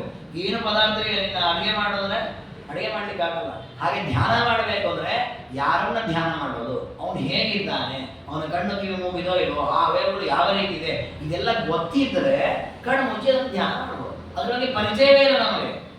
ನಾವು ಯಾವುದೋ ಮನೆ ಕೆಲಸ ಜಂಜಾಟ ಟೆನ್ಷನ್ ನಲ್ಲಿ ಅಯ್ಯೋ ಟೆನ್ಷನ್ ಆಗ್ತಾ ಇದೆ, ಧ್ಯಾನ ಮಾಡಿಬಿಡಿ. ಏನ್ ಧ್ಯಾನ ಮಾಡೋದು? ಧ್ಯಾನ ಮಾಡಬೇಕು ಅಂದ್ರೆ ಮೊದಲು ಶ್ರವಣ ಮಾಡಬೇಕು, ಮನನ ಮಾಡಬೇಕು. ಅದು ಗಟ್ಟಿಯಾದ ಮೇಲೆ ಧ್ಯಾನ. ಯಾವಾಗ ನಮಗೆ ತತ್ವಜ್ಞಾನ ನಿಶ್ಚಯವಾಗತ್ತೆ. ಹೊಸ ನೋಡಿ, 8 ವರ್ಷದ ಬ್ರಹ್ಮಚಾರಿ ಉಪನಯನ ಮಾಡೋದು ಹೇಳ್ತೀವಿ, ಗಾಯತ್ರಿ ಜಪ ಮಾಡೋ ಕಣ್ಣು ಮುಚ್ಚಿ ಸೂರ್ಯಮಂಡಲ ಮಧ್ಯೆ ನಾರಾಯಣ ಚಿಂತನೆ ಮಾಡು. ಆ ಮಗುವಿಗೆ ಏನೋ ಗೊತ್ತಿಲ್ಲ, ಅದೇನು ಮಾಡುತ್ತೆ, ನಾವು ಫೋಟೋ ತೋರಿಸ್ತೀವಿ ನೋಡಿ, ಹೀಗಿದ್ದ ನಾರಾಯಣ, ಅದನ್ನೇ ಚಿಂತನೆ ಮಾಡ್ತಾ ಜಪ ಮಾಡು. ಅದು ಆ ದೇವರ ಅನಂತಗುಣ ಪರಿಪೂರ್ಣ ದೋಷ ದೂರ ಅವನಂತವನಿಗೆ ವಿಚಾರ ಮಾಡುತ್ತಾನೆ. ಯಾಕೆ ಯಾವುದು ಶ್ರವಣಾದಿಗಳಾಗಿ. ಹಾಗಾದ್ರೆ ಕಣ್ಣು ಮುಚ್ಚಿ ಕೂತ್ಕೊಳ್ಳಿ ಧ್ಯಾನ ಆಗೋದಿಲ್ಲ.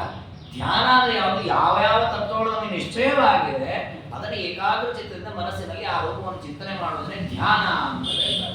ಇದು ಯಾವಾಗ? ಇದು ಕೊನೆಯ ಅವಸ್ಥೆ, ಇದು ಮೊದಲ ಅವಸ್ಥೆ ಅಲ್ಲ.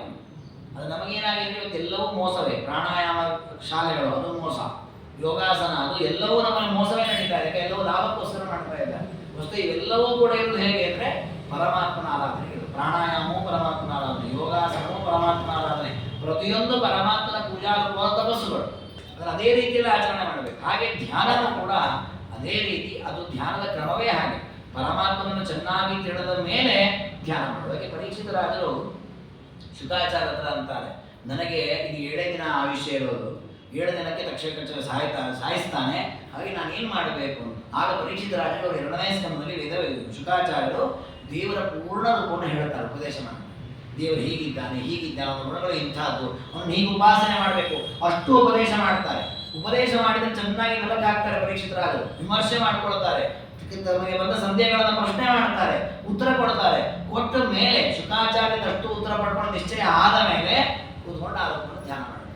ಆ ಧ್ಯಾನ ಎಷ್ಟು ಚೆನ್ನಾಗಿತ್ತು ಅಂದ್ರೆ ಆ ಧ್ಯಾನದ ಫಲವಾಗಿ ಅವರ ದೇಹದಿಂದ ಅವರು ತಮ್ಮ ಜೀವನ ಹೊರ ಕರ್ಕೊಂಡು ಬಂದರು. ಯಾಕೆ ಹೀಗಾಯಿತು ಅಂದ್ರೆ ಅವರು ಪರಮಾತ್ಮನ ರೂಪವನ್ನು ಚೆನ್ನಾಗಿ ತಿಳಿದು ಧ್ಯಾನ ಮಾಡಿ.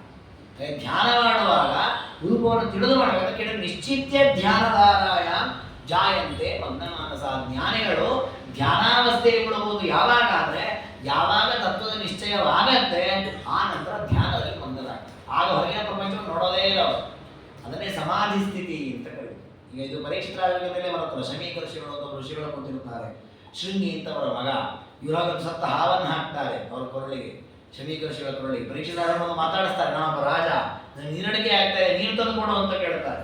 ಋಷಿಗಳೇನು ಮಾತಾಡೋದು, ಸುಮ್ಮನೆ ಕೂತ್ಬಿಡ್ತಾರೆ. ಸತ್ತ ಹಾವನ್ನು ಕೊರಳಿಗೆ ಹಾಕ್ತಾರೆ, ಸಿಟ್ಟು ಬಂದು, ಏನು ನಾನು ಇಷ್ಟು ಮಾತಾಡೋದು ಉತ್ತರ ಕೊಡ್ತಾರೆ. ಆಗಲೂ ಸುಮ್ಮನೆ ಕೂತಿರ್ತಾರೆ. ಒಂದಿಷ್ಟು ಬೈತಾರೆ, ವಾಪಸ್ ಎದ್ದು ಹೋಗ್ತಾರೆ ಪರೀಕ್ಷಿತಾರೆ. ಆಗಲೂ ಸುಮ್ಮನೆ ಕೂತಿರ್ತಾರೆ.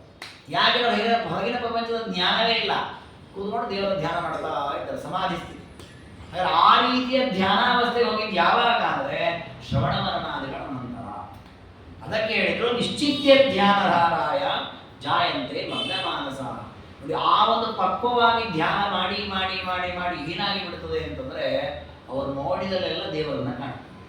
ಅದಕ್ಕೆ ಅವರು ವ್ಯಾಪ್ತೋಪಾಸಕರು ಅಂತಾರೆ. ಯಥೋ ಯಥೋ ಮನೋಯಾತಿ ತೇಷಾಂ ಬ್ರಹ್ಮನ್ ಸದೈವೈ ಧ್ಯಾಯಂತಿ ತತ್ರ ತತ್ರೈವ ಸ್ವಾತಂತ್ರ್ಯಾದಿ ಗುಣೈರ್ಯುತಂ. ಯಥೋ ಯಥೋ ಮನೋಯಾತಿ, ಎಲ್ಲೆಲ್ಲಿ ತಮ್ಮ ಮನಸ್ಸು ಹೋಗತ್ತೆ ಅಲ್ಲೆಲ್ಲ ದೇವರನ್ನ ಕಾಣ್ತಾರೆ. ಇದನ್ನ ಕೃಷ್ಣದೇವರ ಗೀತೆಯಲ್ಲಿ ಹೇಳಿದ್ದಾನೆ, ಯಥೋ ಯಥೋ ನಿಶ್ಚಲತಿ ಮನಶ್ಚಂಚಲಮಸ್ತಿನ. ಮನಸ್ಸು ಎಲ್ಲೆಲ್ಲಿ ಹೋಗಿ ಚಂಚಲವಾಗಿ ಸಂಚಾರ ಮಾಡ್ತಾ ಕಾಲಹರಣ ಮಾಡ್ತಾ ಇರುತ್ತೆ ಬೇರೆಯವರಿಗೆ, ಜ್ಞಾನಿಗಳಿಗಾಗುವ ಅದೆಲ್ಲ ಸಾಧನೆ ಆಗುತ್ತೆ. ನೋಡಿ, ನಮ್ಮ ಮನಸ್ಸು ಇಲ್ಲಿ ಕೂತಲ್ಲೇ ಕಾರಿನ ಶಬ್ದ ಆಗುವ ಕಾರಿನ ಕಡೆ ಹೋಗುತ್ತೆ, ಲೈಟ್ ಪಕ್ಕ ಆದ್ರೂ ಲೈಟ್ ಹತ್ರ ಹೋಗುತ್ತೆ, ಇಲ್ಲೆಲ್ಲ ಹೋಗುತ್ತೆ ಮನಸ್ಸು. ನಾವಲ್ಲೇ ಹೋಗಿ ಆ ಪದಾರ್ಥಗಳ ವಿಚಾರ ಮಾಡ್ತಿರ್ತೇವೆ. ಜ್ಞಾನಿಗಳು ಆ ಪದಾರ್ಥಗಳೊಳಗೆ ಪರಮಾತ್ಮ ಹೇಗೆ ಕೆಲಸ ಮಾಡಿಸ್ತಾ ಇದ್ದಾನೆ ವಿಚಾರ ಮಾಡಿ. ಯತ್ರ ಯತ್ರ ಮನೋಯಾತಿ ತೇಷಾಂ ಬ್ರಹ್ಮನ್ ಸದೈವೈ. ಎಲ್ಲೆಲ್ಲಿ ಅವರ ಮನಸ್ಸು ಹೋಗುತ್ತೋ ಧ್ಯಾಯಂತಿ ತತ್ರ ತತ್ರ ಇಲ್ಲ, ಅಲ್ಲೇ. ಏಕೆಂದ್ರೆ ಮನಸ್ಸಿನ ಸ್ಥಿತಿ ಹಾಗೆ ಹೋಗುತ್ತೆ. ಒಂದು ಪರ್ವತ ಅಂದ್ಕೊಂಡು ಹೋಗಿಬಿಡ್ತು. ನಾವು ಪರ್ವತನ ಗುಡ್ಡ, ಕಾಡು, ಮಳ, ಬಿಳ, ಬೆಳ್ಳಿ ಇವೆಲ್ಲ ಇದೆ ಅಂತ ತಿಳ್ಕೊಳ್ತೇವೆ. ಅವರು ಪರ್ವತದಲ್ಲಿ ಪರಮಾತ್ಮ ಕಠಿಣ ರೂಪದಿಂದ ಇದ್ದಾನೆ, ಅಲ್ಲಿರೋ ಪಶು ಪ್ರಾಣಿಗಳಿಗೆಲ್ಲ ಆಧಾರನಾಗಿದ್ದಾನೆ, ಪರ್ವತ ಹೆಸರಿನಿಂದ ಇದ್ದಾನೆ, ಈ ರೀತಿ ಗುಣಚಿಂತನೆಯನ್ನು ಮಾಡ್ತಾರೆ. ಸ್ವಾತಂತ್ರ್ಯಾದಿ ಗುಣೈರ್ಯುತಂ. ಅದನ್ನೇ ಆಚಾರ್ಯ ಪ್ರಮಾಣ ಕೊಟ್ಟು ಹೇಳ್ತಾರೆ, ತತ್ರ ತತ್ರ ಸ್ಥಿತೋ ವಿಷ್ಣು ತತ್ತಜ್ಜಕ್ತಿ ಪ್ರಬೋಧೈ. ಆ ಪದಾರ್ಥಗಳಲ್ಲಿ ಪರಮಾತ್ಮ ಆ ಹೆಸರಿನಿಂದ ಇದ್ದು ಆ ಕಾರ್ಯ ನೋಡಿ, ಹಾಲನ್ನು ಕುಡಿದಾಗ ನಮಗೆ ಒಳ್ಳೆಯ ದೇಹದ ಪೌಷ್ಟಿಕವಾದ ಅಂಶ ಅಭಿವೃದ್ಧಿಯಾಗುತ್ತೆ ಅಲ್ವಾ. ನಮ್ಮಲ್ಲಿರುವ ದೋಷಗಳೆಲ್ಲ, ರೋಗಗಳು ಮುಕ್ತವಾಗುತ್ತೆ, ದೇಹದಲ್ಲಿ ಒಳ್ಳೆಯ ಪೋಷಣೆ, ಒಳ್ಳೆಯ ಅಭಿವೃದ್ಧಿ ಬರುತ್ತೆ.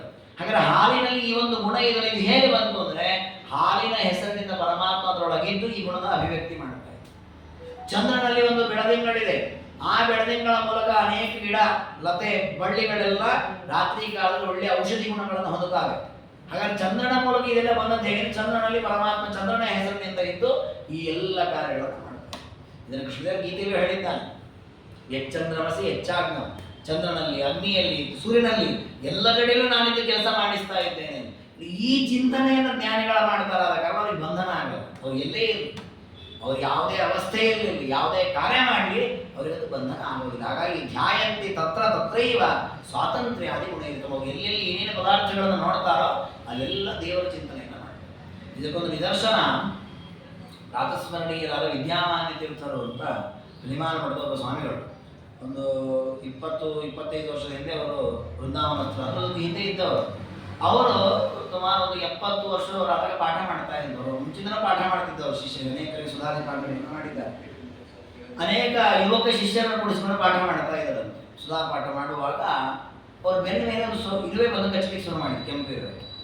ಅವ್ರು ಅದಕ್ಕೆ ಶಿಷ್ಯರನ್ನು ಕರೆದು, ಇರುವೆ ಕಚ್ತಾ ಇದೆ, ಆ ಇರುವೆ ತೆಗಿ ಅಂತ ಹೇಳಿದ್ರು. ಅವನು ತೆಗೆದು ಅದನ್ನು ಕೊಡು ಅಂತ ಕೇಳಿದ್ದ. ಕೈಯಲ್ಲಿ ಇಸ್ಕೊಂಡಂತೆ, ಇಲ್ಲ ಇರುವೆ ಹಿಡ್ಕೊಂಡು ಅವನೇನೋ ಅನ್ಕೊಂಡಿದ್ದ, ಗುರುಗಳ ಬೆನ್ನಿಗೆ ಹೋಗಿ ಇರುವೆ ಕಚ್ಚಿಬಿಟ್ಟಿದೆ, ಅವ್ರು ಪಾಠಕ್ಕೆ ತೊಂದರೆ ಮಾಡಿದ, ಆ ಇರುವೆ ಕೊಂದು ಬಿಡಬೇಕು ಅಂತ ಅವನ ಆಲೋಚನೆ. ಸ್ವಾಮಿಗಳ ಆಲೋಚನೆ ಏನಂದ್ರೆ, ಎಷ್ಟು ಸಣ್ಣ ಇರುವೆ ಇದೆ, ಈ ಇಷ್ಟು ಸಣ್ಣ ಇರುವೆಗೆ ದೇವರು ಊಟಾದಿಗಳ ವ್ಯವಸ್ಥೆಯನ್ನು ಮಾಡಿದ್ದಾನೆ. ಈ ಇರುವೆಯ ಮೂಲಕ ಪರಮಾತ್ಮ ಇಷ್ಟು ದೊಡ್ಡ ದೇಹವನ್ನು ಅಲ್ಲಾಡಿಸಿದ್ನಲ್ಲ. ನೋಡಿ, ನಮ್ಮ ದೇಹ ಎಷ್ಟು ದೊಡ್ಡದಿದೆ, ಅದು ಇರುವೆ ಎಷ್ಟು ಸಣ್ಣದು. ಆ ಸಣ್ಣ ಇರುವೆ ಇಷ್ಟು ದೊಡ್ಡ ದೇಹ ಕೆಲಸ ನಿಲ್ಲಿಸಿ ಅದು ಇಲ್ಲಿ ಬಂದಿದೆ, ಅದು ಯಾಕೆ ಹೇಳ್ತಾ ನೋಡುವಂತೆ ಮಾಡಿದ, ಅನ್ನೋದಕ್ಕೆ ಎಷ್ಟು ಸಾಮರ್ಥ್ಯ ಕೊಟ್ಟಿದ್ದಾನೆ ದೇವರು. ಇದನ್ನು ವಿಚಾರ ಮಾಡಿದ್ರು. ನೋಡಿ, ಅವರು ಇರುವೆಯಿಂದ ಕಚ್ಚಿತು, ನೋವಾಯಿತು, ಕೆಂಪಾಯಿತು ಅಥವಾ ಉರಿಯಾಯಿತು, ಅದರ ಕಡೆ ಗಮನ ಇಲ್ಲ ಅವರಿಗೆ. ಆ ಇರುವೆ ಮೂಲಕ ದೇವರು ಎಷ್ಟು ಕಾರ್ಯ ಮಾಡಿಸ್ತಾರೆ ಅಂತ ಆ ಗುಣದ ಚಿಂತನೆ ಮಾಡ್ತಾರೆ. ಇದು ಜ್ಞಾನಿಗಳ ಕ್ರಮ. ಅವ್ರು ಏನೇನು ಪದಾರ್ಥಗಳನ್ನು ನೋಡ್ತಾರೆ ಅಲ್ಲೆಲ್ಲ ದೇವರ ಚಿಂತನೆಯನ್ನು ಮಾಡ್ತಾ ಇರ್ತಾರೆ. ಇದನ್ನೇ ಜಗನ್ನಾಥರು, ಸರ್ವ ದೇಶವು ಪುಣ್ಯ ದೇಶವು, ಸರ್ವಕಾಲವು ಪುಣ್ಯಕಾಲವು, ಸರ್ವ ಜೀವರು ದಾನಪಾತ್ರರು. ಆ ಜ್ಞಾನಿಗಳ ಮಟ್ಟ ಎಷ್ಟು ದೊಡ್ಡದಾಗಿರುತ್ತೆ ಅಂದ್ರೆ, ಅವರು ಕಂಡ ನೀರಲ್ಲೆಲ್ಲ ಗಂಗಾದಿ ತೀರ್ಥಗಳ ಚಿಂತನೆ ಮಾಡ್ತಾರೆ. ಕಲ್ಲು, ಮಣ್ಣು, ಏನೇನಿದೆ ದೇವರ ಪ್ರತಿಮೆ ಅಂತ ಚಿಂತನೆ. ಯಾಕಂದ್ರೆ ಸತ್ಯವೇ ಅಲ್ವಾ, ಎಲ್ಲರೂ ದೇವರಿದ್ದೇ ಇದ್ದಾನೆ. ಹಾಗಾದ್ರೆ ಆ ಹಂತಕ್ಕೆ ತಲುಪಿದಾಗ ಮಾತ್ರ ಇದು. ನಾವೇನು ಮಾಡ್ತೇವೆ, ಕೆಲವೊಮ್ಮೆ ನಮ್ಮ ಸ್ವಾರ್ಥಕ್ಕೆ ಇದನ್ನೆಲ್ಲ ಉಪಯೋಗ ಮಾಡಿಕೊಡ್ತೇವೆ.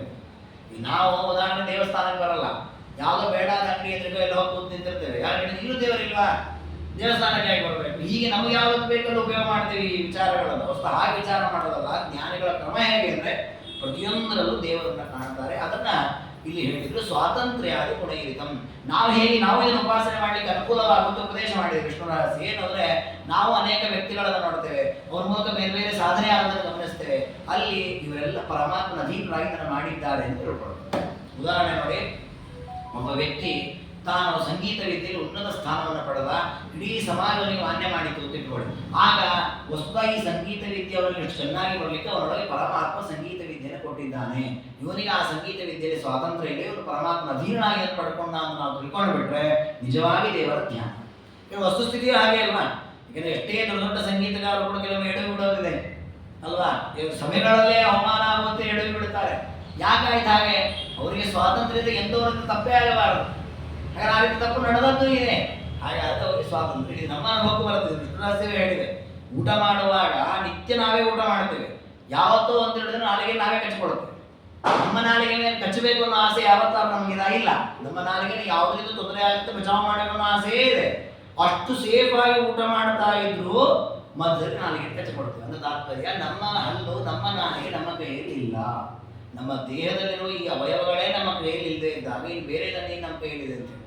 ಹಾಗಾದ್ರೆ ಪ್ರತಿಯೊಂದು ಕೆಲಸ ಮಾಡುವಾಗ ಇದೆಲ್ಲದರ ಹಿಂದೆ ಸ್ವಾತಂತ್ರ್ಯ ನಮ್ಮದಲ್ಲ, ಪರಮಾತ್ಮನದ್ದು ಅಂತ ತಿಳ್ಕೊಂಡು ಬಿಟ್ರೆ ಅದು ನಿಜವಾದ ದೇವರ ಚಿಂತನೆ ಆಗತ್ತೆ. ಇದನ್ನ ಜ್ಞಾನಿಗಳು ಎಲ್ಲ ಕಡೆ ಮಾಡ್ತಾರೆ. ಈ ರೀತಿ ಧ್ಯಾನ ಯಾವಾಗ ಮಾಡ್ತಾ ಮಾಡ್ತಾ ಮಾಡ್ತಾ ಎಲ್ಲ ಕಡೆ ಪರಮಾತ್ಮನನ್ನ ಕಾಣುವ ಸ್ಥಿತಿ ಬರುತ್ತೋ ಆಗ ಪರಮಾತ್ಮನ ದರ್ಶನವಾಗುತ್ತೆ. ಏವಂ ಧ್ಯಾನ ಪರೀಪಾಕೆ ಜಾತೆ ತೇಷಾಂ ಮಹಾತ್ಮನ ಸ್ವರೂಪ ಯೋಗ್ಯಂ ಯತ್ಯೇಷಾಂ ತಾದೃಶಂ ರೂಪಮಾಸ್ತಃ. ಯಾವಾಗ ಈ ಧ್ಯಾನ ಪಕ್ವವಾದ ಅವಸ್ಥೆಯನ್ನು ಪಡೆದು ನಿರಂತರ ಪರಮಾತ್ಮನ ಚಿಂತನೆ ಮಾಡ್ತಾ ಇರ್ತಾರೋ ಆಗ ಪರಮಾತ್ಮ ಅವ್ರ ಕಣ್ಣಿಗೆ ಕಾಣಿಸ್ತಾರೆ. ಯುವರಾಜರ ಕಥೆಯಲ್ಲಿ ಬರ್ತದಲ್ಲ, 6 ತಿಂಗಳ ಕಾಲ ಕಠಿಣವಾಗಿ ತಪಸ್ಸು ಮಾಡಿ. ಕಠಿಣವಾದ ತಪಸ್ಸು ಅಂದ್ರೆ ಹುಲಿ ಸಿಂಹ ಎಲ್ಲ ಗರ್ಜನೆಗಳಾಯಿತು, ಅಕ್ಕಪಕ್ಕದಲ್ಲಿ ಅವುಗಳ ಸಂಚಾರವಾಯಿತು, ಯಾವುದವರಿಗೆ ಎಚ್ಚರವೇ ಇಲ್ಲ, ಯಾವುದವರಿಗೆ ಕಾಣಿಸ್ತಿಲ್ಲ, ಕೇಳಿಸ್ತಿಲ್ಲ. ಯಾಕೆಂದ್ರೆ ಅವರು ಈ ಕಣ್ಣು ಕಿವಿ ಮೂಗು ಪ್ರತಿಯೊಂದು ಇಂದ್ರಿಯ ಪರಮಾತ್ಮನಲ್ಲಿ ಇಟ್ಟಿದ್ದಾರೆ.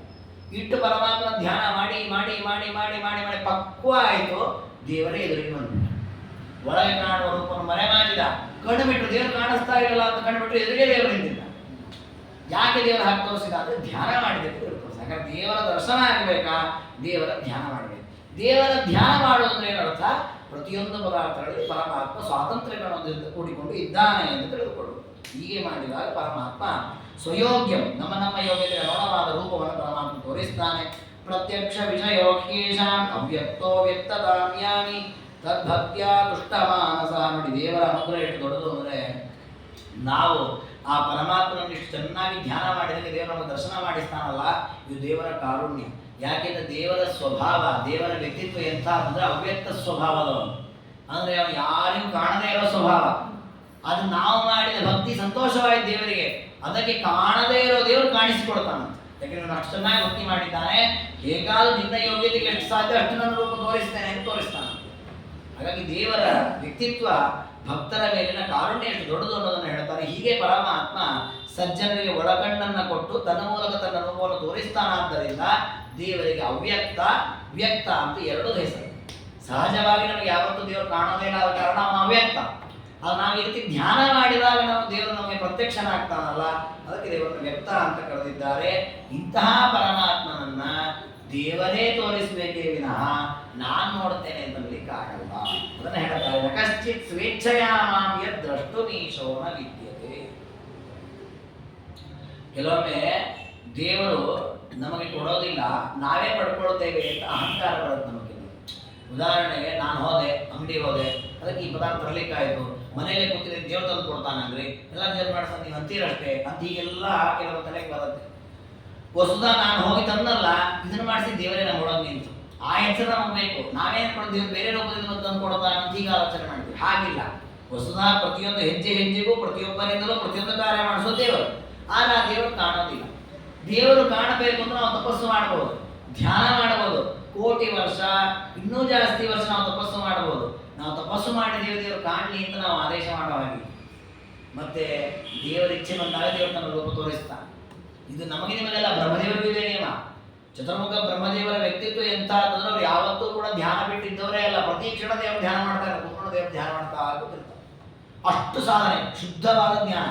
ಅಜ್ಞಾನವೇ ಇಲ್ಲ. ನೋಡಿ, ನಾವು ದಿನದಲ್ಲಿ 24 ಗಂಟೆಗೆ 1 ನಿಮಿಷವೋ 2 ನಿಮಿಷವೋ ದೇವರ ಬಗ್ಗೆ ವಿಚಾರ ಮಾಡೋದು, ಉಳಿದ ಸಮಯ ಎಲ್ಲ ಲೌಕಿಕ ವ್ಯವಹಾರದಲ್ಲಿ ಮುಳುಗಿರ್ತೇವೆ. ಬ್ರಹ್ಮದೇವರು ಹಾಗಲ್ಲ, ಅವರು 1 ಕ್ಷಣ 2 ಕ್ಷಣ ಲೌಕಿಕ ಪ್ರಪಂಚದ ವಿಚಾರ ಮಾಡ್ತಾರೆ, ಪ್ರತಿ ಕ್ಷಣ ದೇವರ ವಿಚಾರವೇ ಮಾಡ್ತಿರ್ತಾರೆ.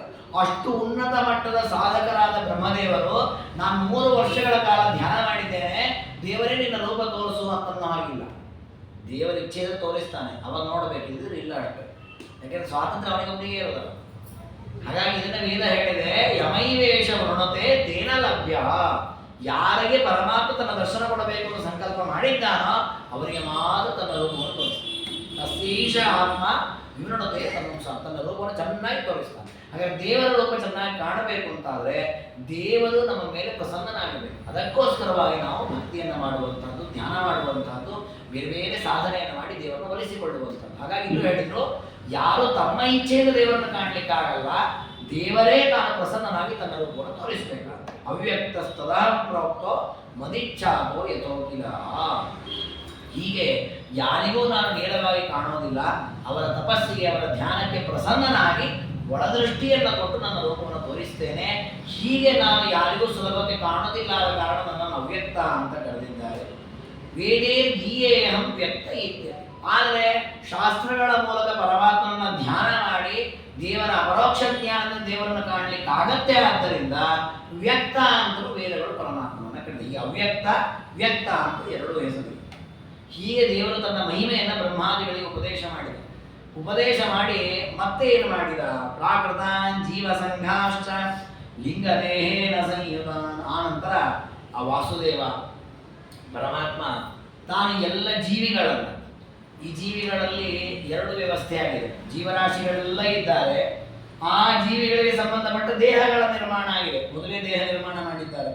ಆ ದೇಹಗಳು, ಆ ಜೀವಿಗಳು, ಇದೆಲ್ಲವನ್ನು ಕೂಡ ವಾಸುದೇವ ರೂಪಿ ಪರಮಾತ್ಮ ನುಂಗಿದ್ದಂತೆ. ಹಿಂದೆ ಬಂದಿತ್ತು, ಅದೇ ವಿಷಯವನ್ನು ಸ್ಪಷ್ಟಪಡಿಸ್ತಾ ಇದ್ದಾರೆ. ಆ ನುಂಗಿರತಕ್ಕಂತಹ ಜೀವ, ನುಂಗಿರತಕ್ಕಂತಹ ದೇಹಗಳು, ಇದೆಲ್ಲವನ್ನು ಕೂಡ ತನ್ನ ಹೆಂಡತಿಯಾದಂತಹ ಮಾಯಾದೇವಿಯಲ್ಲಿ ಇಟ್ಟಾಗಲಿಲ್ಲ, ಅವಳ ಉದರದಲ್ಲಿ ಇಟ್ಟ. ಮಾಯಾಯಾಮ್ ಬೀಜರೂಪೇಣ ಯತಸ್ಸ ತದ್ವ್ಯಜೀಜನದು. ಒಬ್ಬ ಪುರುಷನಿಂದ ಸ್ತ್ರೀ ಗರ್ಭವನ್ನು ಧರಿಸುವಂತೆ ಪರಮಾತ್ಮ ತಾನು ಈ ಎಲ್ಲ ಪದಾರ್ಥಗಳನ್ನು ನುಂಗಿ ತನ್ನ ಉದರದಿಂದ ಲಕ್ಷ್ಮೀದೇವಿಯ ಮಾಯಾ ಅನ್ನುವ ರೂಪದ ಉದರದಲ್ಲಿ ಇಟ್ಟ. ಇದರ ಹಿನ್ನೆಲೆ ಏನು ಅಂದ್ರೆ, ಇದರಿಂದಾಗಿ ಜಗತ್ತಿನ ತಂದೆ ತಾಯಿ ಅಂತ ಲಕ್ಷ್ಮೀನಾರಾಯಣರನ್ನು ಕರೀತಾರೆ. ಯಾಕೆ ನಮಗೆ ತಂದೆ ತಾಯಿ ಅಂತ ನಾವು ನಮ್ಮ ಅಪ್ಪ ಅಮ್ಮನ ಕರಿತೇವೆ? ಯಾಕೆ ನಮ್ಮ ತಂದೆ ಉದರದಿಂದ ತಾಯಿ ಉದರದಿಂದ ನಾವು ಹುಟ್ಟಿದ್ದು. ಹಾಗೆ ಈ ಜಗತ್ತು ಪೂರ್ಣ, ಬ್ರಹ್ಮಾದಿ ಸಕಲ ಜೀವರು, ಜಡ ಎಲ್ಲ ಪದಾರ್ಥಗಳು ದೇವರ ಉದರದಿಂದ ಲಕ್ಷ್ಮೀ ಉದರಕ್ಕೆ ಬಂದು ಈ ಜಗತ್ತಿಗೆ ಬಂತಲ್ಲ. ಹಾಗಾಗಿ ಲಕ್ಷ್ಮೀನಾರಾಯಣ ತಂದೆ ತಾಯಿ ಅಂತ ಕರೀತಾರೆ. ಜಗತ್ಪಿತಾ ತಥೋಹಂ ವೈ ಜಗನ್ಮಾತಾರ ಮಾತಃ. ಜೊತೆಗೆ ಮತ್ತೊಂದು ನಿಮಗೆ ಈ ಭಾಗವತ ಅಥವಾ ಕೆಲವು ವೇದವಾಕ್ಯಗಳನ್ನು ನೋಡುವಾಗ ಈ ಜಗತ್ತಿನ ಸೃಷ್ಟಿಯಾದಿಗಳನ್ನು ಹೇಳುವಾಗ ಮಾಯಾಮಯಿ ಸೃಷ್ಟಿ ಅಂತ ವಾಕ್ಯಗಳು ಬರುತ್ತೆ. ಇದು ಮಾಯಾತ್ಮಕ, ಇದೆಲ್ಲ ಮಾಯಾ ಪ್ರಪಂಚ, ಮಾಯಾ ಸೃಷ್ಟಿ. ಇದರಲ್ಲಿ ವೇದದಲ್ಲಿದೆ ಮಾಯಾ ಸೃಷ್ಟಿ, ಸೃಷ್ಟಿ ರವಿಪಶ್ಚಿತ ಅಂತ ಒಂದು ವಾಕ್ಯವೇ ಇದೆ. ಇದೆಲ್ಲ ಮಾಯಾ ಸೃಷ್ಟಿ ಅಂತ ಬರುತ್ತೆ. ಏನು ಮಾಯಾ ಸೃಷ್ಟಿ? ಅದಕ್ಕೆ ಸಾಮಾನ್ಯ ಜನರು ಮಾಯಾ ಸೃಷ್ಟಿ ಕೂಡ, ಮಾಯಾ ಕೂಡ ಮೋಸ ಅಥವಾ ಇಂದ್ರಜಾಲ ಅಥವಾ ಮೋಹ, ಕಲ್ಪನೆ ಅಥವಾ ಆರೋಪಿತವಾದ ಸೃಷ್ಟಿ, ಸುಳ್ಳಾದ ಸೃಷ್ಟಿ ಅಂತ ಅನ್ಕೊಳ್ಳೋದಿದೆ. ಅದಕ್ಕೆ ವಿಷ್ಣು ರಹಸ್ಯ ಹೇಳುತ್ತೆ, ಮಾಯಾಜನ್ಯಮಿದಂ ಸರ್ವಂ ಮಾಯಿಕಂಚ ತತಸ್ಮೃತಂ. ಲಕ್ಷ್ಮೀದೇವಿಯ ಮಾಯಾ ಅನ್ನುವ ರೂಪದಿಂದ ಬಂದದಕ್ಕೆ ಇದನ್ನ ಮಾಯಾ ಸೃಷ್ಟಿ ಅಂತ ಕರೀತಾರೆ. ಇದು ಸುಳ್ಳಾದ ಸೃಷ್ಟಿ ಅಲ್ಲ, ಸತ್ಯವಾದ ಸೃಷ್ಟಿಯೇ. ಹೆಸರೇ ಅದಕ್ಕೆ ಮಾಯಾ ಅಂತ. ಹಾಗೆ ಲಕ್ಷ್ಮೀದೇವಿಯ ರೂಪದ ಹೆಸರೇ ಮಾಯಾ ಅಂತ. ಹಾಗೆ ಆ ಲಕ್ಷ್ಮೀದೇವಿಯ ರೂಪದಿಂದ ಬಂದದಕ್ಕೆ ಇದನ್ನ ಮಾಯಾ ಸೃಷ್ಟಿ ಅಂತ ಕರೆಯುವಂತಹದ್ದು. ಈ ರೀತಿಯಲ್ಲಿ ಜಂಗಮ ಸ್ಥಾವರವಾದಂತಹ ಎಲ್ಲ ವಿಧವಾದ ಪ್ರಾಣಿಗಳಿಗೂ ತಾಯಿಯಾದವಳು ಭವೇದ್ ರಮ, ಲಕ್ಷ್ಮೀದೇವಿ ತಾಯಿಯಾಗಿದ್ದಾಳೆ. ಅಹಂ ಬೀಜಪ್ರದಸ್ತತ್ರ ಸರ್ವೋತ್ಪತ್ತಿ ಸ್ಪದೋ ಭವತ್. ಪರಮಾತ್ಮನೇ ಎಲ್ಲದಕ್ಕೂ ತಂದೆಯಾಗಿ ಇದ್ದಾನೆ. ಈ ರೀತಿ ನನ್ನ ಮಹಿಮೆಯನ್ನು ಯಾರು ಚೆನ್ನಾಗಿ ತಿಳಿದಿದ್ದಾನೋ ಅವನು ಎಲ್ಲ ದುಃಖದಿಂದ ಪಾರಾಗ್ತಾನೆ. ಹೀಗೆ ಪರಮಾತ್ಮನಿಂದಲೇ ಎಲ್ಲವೂ ಸೃಷ್ಟವಾಗತ್ತೆ. ದೇವರು ಧ್ಯಾನಕ್ಕೆ ಮಾತ್ರ ನಿಲ್ಲುತ್ತಾನೆ ಅಂತ ಏನೆಲ್ಲ ವಿಚಾರ ಹೇಳಿದ್ದಾರೆ, ಇದನ್ನ ಯಾರು ಚೆನ್ನಾಗಿ ತಿಳಿದಿದ್ದಾನೆ ನಖಿದ್ಯೇತ ತತಃಪರಂ. ಈ ವಿಚಾರವನ್ನು ಚೆನ್ನಾಗಿ ತಿಳಿದಿರತಕ್ಕ ವ್ಯಕ್ತಿ ಯಾವ ದುಃಖಕ್ಕೂ ಒಳಗಾಗ. ನಮಗೆ ದುಃಖ ಬರೋದು ಯಾವಾಗ ಅಂದ್ರೆ, ನಮಗೆ ರಕ್ಷಕರು ಯಾರಿಲ್ಲ ಅಂತ ಅನಿಸಿದಾಗ ನಮಗೆ ದುಃಖ ಬರುತ್ತೆ. ನಮಗೊಂದು ಕಷ್ಟ ಬಂದಿದೆ, ಈ ಕಷ್ಟ ಪರಿಹಾರ ನಾನು ಮಾಡ್ಕೊಳ್ಬೇಕು ಅನ್ನೋ ಪ್ರಯತ್ನ ಪಟ್ಟವನಿಗಿಂತ ಪರಿಹಾರ ಮಾಡ್ಕೊಳ್ಳಿಕ್ಕೆ ಆಗ್ತಾ ಇಲ್ಲ, ಬೇರೆ ಯಾರು ಸಹಕಾರ ಇಲ್ಲಲ್ಲ ಅಂತ ದುಃಖ ಪಡ್ತೇವೆ. ಆದ್ರೆ ನನಗೆ ಕಷ್ಟ ಬಂದದ್ದು ನನ್ನ ಕರ್ಮದ ಫಲವಾಗಿ. ನನಗೆ ಕಷ್ಟ ಬರಲಿ, ನಷ್ಟ ಬರಲಿ, ಇಷ್ಟ ಬರಲಿ, ಇದೆಲ್ಲವೂ ದೇವರ ಅಧೀನವಾಗಿ ಬರ್ತದೆ. ದೇವರ ಎಲ್ಲ ಜೊತೆಗಿದ್ದಾನೇನೋ ಎಚ್ಚರ ಇದ್ರೆ ಯಾಕೆ ದುಃಖ ಆಗುತ್ತೆ? ದುಃಖವೇ ಆಗ. ಹಾಗಾಗಿ ಜ್ಞಾನಿಗಳಾದವರು ಸುಖ ದುಃಖ ಎಲ್ಲ ಬಂದಾಗಲೂ ದೇವರ ಜೊತೆಗಿದ್ದಾರೇನೋ ಎಚ್ಚರದಲ್ಲಿದ್ದಾರೆ. ಭೀಮಸೇನ ದೇವರ ಚರಿತ್ರೆಯನ್ನು ನೀವು ಗಮನಿಸಿದರೆ ಮಹಾಭಾರತದಲ್ಲಿ ಅವ್ರಿಗೆ ದುಃಖ ಪಟ್ಟದಂತ ಇಲ್ಲವೇ ಇಲ್ಲ. ಯಾಕೆ ಅಂದ್ರೆ ಅವರು ಹಸ್ತಿನಾವತಿಯಲ್ಲಿರುವಾಗಲೂ ಕೃಷ್ಣದೇವರ ಅನುಗ್ರಹದಿಂದ ಅವರು ಆರಾಮವಾಗಿದ್ದರು. ಇಂದ್ರಪ್ರಸ್ಥದಲ್ಲಿರುವಾಗಲೂ ಕೃಷ್ಣನ ಅನುಗ್ರಹದಿಂದ ಆರಾಮವಾಗಿದ್ದರು. ವನವಾಸಕ್ಕೆ ಹೋದ್ರು ಆರಾಮವಾಗಿದ್ದರು. ಅಜ್ಞಾತವಾಸದಲ್ಲೂ ಆರಾಮವಾಗಿದ್ದರು. ಆಮೇಲೆ ಮತ್ತೆ ಯುದ್ಧ ಮುಗಿಸಿ ರಾಜ್ಯ ಕಟ್ಟಿದ ಮೇಲೂ ಆನಂದವಾಗಿದ್ದರು. ನಾವು ಅನ್ಕೊಂಡದ್ದೇನು ದುಃಖ ಪಟ್ಟರು, ಪಾಂಡವರು ದುಃಖ ಪಟ್ಟರು, ಪಾಂಡವರು ದುಃಖ ಪಟ್ಟರು ಅಂತ. ಪಾಂಡವರು ದುಃಖ ಪಟ್ಟದಿಲ್ವೇ ಇಲ್ಲ. ಯಾಕೆ ಇನ್ನೊಂದು ಜೊತೆಗೆ ಯಾವಾಗಲೂ ಕೃಷ್ಣ ಇದ್ದಾನೆ. ನೀವು ಗಮನಿಸಿದ್ರೆ ಮಹಾಭಾರತ ಕಥೆಯನ್ನ, ಕೃಷ್ಣದೇವರ ಜೊತೆಗೆ ಅವರ ಜೊತೆಗೆ ಯಾವಾಗಲೂ ಇದ್ದಾನೆ. ಅದನ್ನು ಮರೆತಾಗ ದುಃಖ ಆಗತ್ತೆ. ವಿಪತ್ತು ವಿಸ್ಮರಣಂ ವಿಷ್ಣು, ಪರಮಾತ್ಮನ ಮರೆಯುವುದೇ ವಿಪತ್ತು, ಅದೇ ನಿಜವಾದ ದುಃಖ. ಹಾಗಾಗಿ ದೇವರಂತಾನೆ, ಯಾರು ಈ ತತ್ವವನ್ನು ತಿಳಿದಿದ್ದಾನೆ, ನಾನು ಎಲ್ಲರ ಜೊತೆಗೂ ಇದ್ದೇನೆ, ಎಲ್ಲರ ಪ್ರೇರಕ ನಾನು ಸ್ವತಂತ್ರ, ಉಳಿದವರು ನನ್ನ ಅಧೀನ, ಈ ತತ್ವವನ್ನು ಯಾರು ತಿಳಿದಿದ್ದಾನೆ ನಖಿದ್ಯೇತ ತತಃಪರಂ. ಮತ್ತೆ ದುಃಖ ಪಡುವ ಪ್ರಸಂಗವೇ ಇಲ್ಲ. ಕ್ರಿಯಮಾಣಿ ಪುಣ್ಯ ಪಾಪ ಯಾದಿಸ್ಯು ಸಂಚಿತಾನೆ. ನೋಡಿ, ಇಷ್ಟು ಚೆನ್ನಾಗಿ ದೇವರನ್ನು ತಿಳಿದು ಧ್ಯಾನ ಮಾಡ್ತಾ ಇದ್ವಿ ಅಂತಾದ್ರೆ ನಮಗೆ ಪುಣ್ಯ ಪಾಪವು ಅಂಟೋದಿಲ್ಲ. ಪುಣ್ಯ ಪಾಪ ಅಂಟೋದಿಲ್ಲ ಅಂದ್ರೆ ಅರ್ಥ ಏನು? ಪುಣ್ಯ ಪಾಪ ಅನ್ನುವಾಗ ಅದರಲ್ಲಿ ಎರಡು ರೀತಿಯಲ್ಲಿ ಪುಣ್ಯ ಪಾಪಗಳಿವೆ. ಒಂದು ಇಷ್ಟವಾದ ಪುಣ್ಯ, ಇನ್ನೊಂದು ಅನಿಷ್ಟವಾದ ಪುಣ್ಯ ಅಂತ. ಇಷ್ಟವಾದ ಪುಣ್ಯ ಅಂದ್ರೆ ನಾವೀಗ ದೇವರು ಪ್ರೀತನಾಗಲಿ ಅಂತ ಜಪ ಮಾಡ್ತೇವೆ, ದೇವರು ಪ್ರೀತನಾಗಲಿ ಅಂತ ದಾನ ಕೊಡ್ತೇವೆ, ದೇವರು ಪ್ರೀತನಾಗಲಿ ಅಂತ ಬೇರೆ ಉದ್ದೇಶ ಇಲ್ಲವೇ ಇಲ್ಲ. ಉದಾಹರಣೆಗೆ ಮಕ್ಕಳಾಗಬೇಕು, ಮನೆ ಕಟ್ಟಬೇಕು, ಯಾವ ಕಾಮನೆಯೂ ಇಲ್ಲ. ವಿಷ್ಣು ಪ್ರೇರಣೆಯ ವಿಷ್ಣು ಪ್ರೀತ್ಯರ್ಥಂ, ದೇವರು ಪ್ರೀತನಾಗಲಿ ಅಂತಲೇ ಮಾಡಿದ್ದೇವೆ. ಇದೆಲ್ಲ ನಿಷ್ಕಾಮ ಕರ್ಮಗಳು. ಈ ನಿಷ್ಕಾಮ ಕರ್ಮಗಳಿಗೆ ಏನು ಫಲ? ಮೋಕ್ಷವೇ ಫಲ, ಇದಕ್ಕೆ ಬೇರೆ ಯಾವ ಫಲವೂ ಇಲ್ಲ. ಆ ಕರ್ಮ ಮಾಡಿದಕ್ಕೆ ನಿಮಗೆ ಇಲ್ಲೊಂದು ಸೈಟ್ ಸಿಗೋದೋ ಅಥವಾ ಇಲ್ಲೊಂದು ಒಳ್ಳೆ ರೀತಿಯಾದಂತಹ ಒಂದು ಕಾರು ಯಾವುದು ಸಿಗೋದಿಲ್ಲ. ಅದಕ್ಕೆ ನಿಷ್ಕಾಮ ಕರ್ಮ ಫಲ ಏನು ಮೋಕ್ಷವೇ. ಹಾಗಾದ್ರೆ ಅದು ಏನು ಪುಣ್ಯ? ಅದು ಇಷ್ಟ ಪುಣ್ಯ ಅಂತ ಕರೀತಾರೆ. ಅದೇ ನಾವು ಕರ್ಮಗಳನ್ನ ಮಾಡುವಾಗ ಅದು ಬೇಕು ಇದು ಬೇಕು ಅಂತ ಆಸೆಯಿಂದ ಮಾಡ್ತೇವಲ್ಲ, ಇದು ಅನಿಷ್ಟ ಪುಣ್ಯ ಅಂತ ಕರೀತಾರೆ. ಯಾಕೆ ಇದು ಅನಿಷ್ಟ ಪುಣ್ಯ ಅಂದ್ರೆ, ನಮಗೆ ಕೆಲವೊಮ್ಮೆ ಏನಾಗತ್ತೆ ಅಂದ್ರೆ ಆಸೆ ಆಗತ್ತೆ. ಆಸೆ ಆಯಿತು ಅಂತ ನಾವು ಬಯಸ್ತೇವೆ, ಆಮೇಲೆ ಆ ಆಸೆ ಪಟ್ಟದೆ ನಮಗೆ ಬಂಧಕ.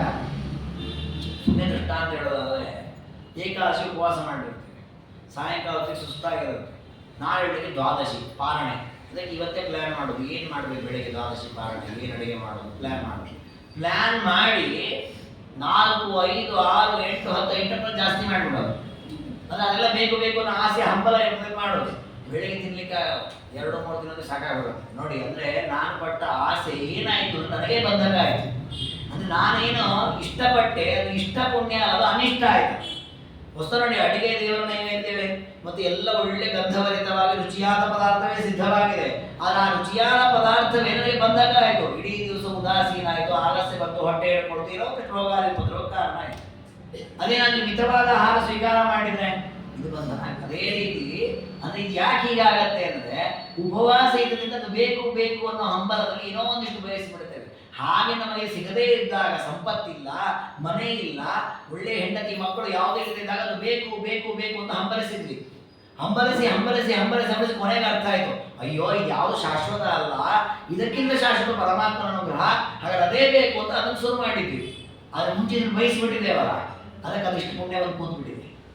ಅದಕ್ಕೆ ಅಂತ ದೇವರು ಆ ಪುಣ್ಯ ಫಲವಾಗಿ ಸ್ವರ್ಗಕ್ಕೆ ಹೋಗು, ಆ ಪುಣ್ಯ ಫಲವಾಗಿ ರಾಜನಾಗಿ ಹುಟ್ಟು, ಆ ಪುಣ್ಯ ಫಲವಾಗಿ ಮಂತ್ರಿ ಆಗು. ನೋಡಿ ಎಷ್ಟು ಕರ್ಮ ಬಂತು. ನಮಗೆ ರಾಜನಾಗಬೇಕು ಅಂತ ಆಸೆ ಇದ್ದದ್ದು ನಿಜ, ಅದಕ್ಕೋಸ್ಕರ 100 ಕರ್ಮಗಳನ್ನ ಮಾಡಿದ್ ನಿಜ. ಅದಾದ್ಮೇಲೆ ನಮ್ಗೆ ಎಚ್ಚರ ಬಂದಿದ್ದು, ಬೇಡ ಈ ರಾಜ್ಯ ಬೇಡ, ಮಂತ್ರಿ ಬೇಡ, ಯಾವುದೂ ಬೇಡ, ದೇವರ ಧ್ಯಾನ ಮಾಡ್ತಾ ಏಕಾಂತದಲ್ಲಿ ಇರೋಣ ಅಂತ ಆಲೋಚನೆ ಮಾಡಿದ್ ನಿಜ. ಅದು ಈ ಆಲೋಚನೆ ಬರುವಾಗ ಮುಂಚೆ ಬಂದ ಆಲೋಚನೆ ಬೇಡ ಅಂತ ಕಾಣಿಸ್ತು, ಅದು ಮಾಡಿ ಇಟ್ಬಿಟ್ಟಿದ್ದೇವೆ. ಅದನ್ನೀಗ ಏನ್ ಮಾಡೋದು? ನಾವು ಅಡಿಗೆ ಮಾಡಿಟ್ಬಿಟ್ಟಿದ್ದೇವೆ, ಆಮೇಲೆ ಅನ್ನಿಸ್ತು ಇದು ಬೇಡ, ಇದು ದೋಸೆ ಮಾಡಬೇಕಿತ್ತು ಅಂತ. ಅವ್ರು ಬೈತಾರೆ, ಹೇಳ್ತೆ ಇಡ್ಲಿ ಮಾಡ್ತೀನಿ ತಿನ್ರಿ ಇವತ್ತು, ನಾಳೆ ದೋಸೆ ಮಾಡೋಣ. ಹಾಗೆ ದೇವರನ್ನ ಮಾಡಿಟ್ಟಿದ್ದೀವಿ ನೀನು ಪುಣ್ಯವನ್ನ, ಇನ್ನೊಂದು ರಾಶಿ ಮಾಡಿಟ್ಕೊಂಡಿದ್ದೀಯಾ ಕಾಮನೆ, ಅದು ಬೇಕು ಇದು ಬೇಕು ಅಂತ ನಾನು ಅನುಭವಿಸ್ಬೇಕು. ಅದು ದೇವರ ಕಾರುಣ್ಯ ಎಂಥದ್ದು ಗೊತ್ತಾ? ನಿನಗದು ಇಷ್ಟ ಇಲ್ಲ ಅಲ್ವಾ, ನಾನು ಅಷ್ಟು ಡಿಲೀಟ್ ಮಾಡಿಬಿಡ್ತೀನಿ. ಸಂಚಿತಾನಿ ಯಾನಿ ಪುಣ್ಯಾನಿ ಪಾಪಾನಿ ತಾನಿ ಮದ್ದರ್ಶನಾದೇವ ವನ್ನಿಯೋಗಾದಿ ದೈಶಿಕ.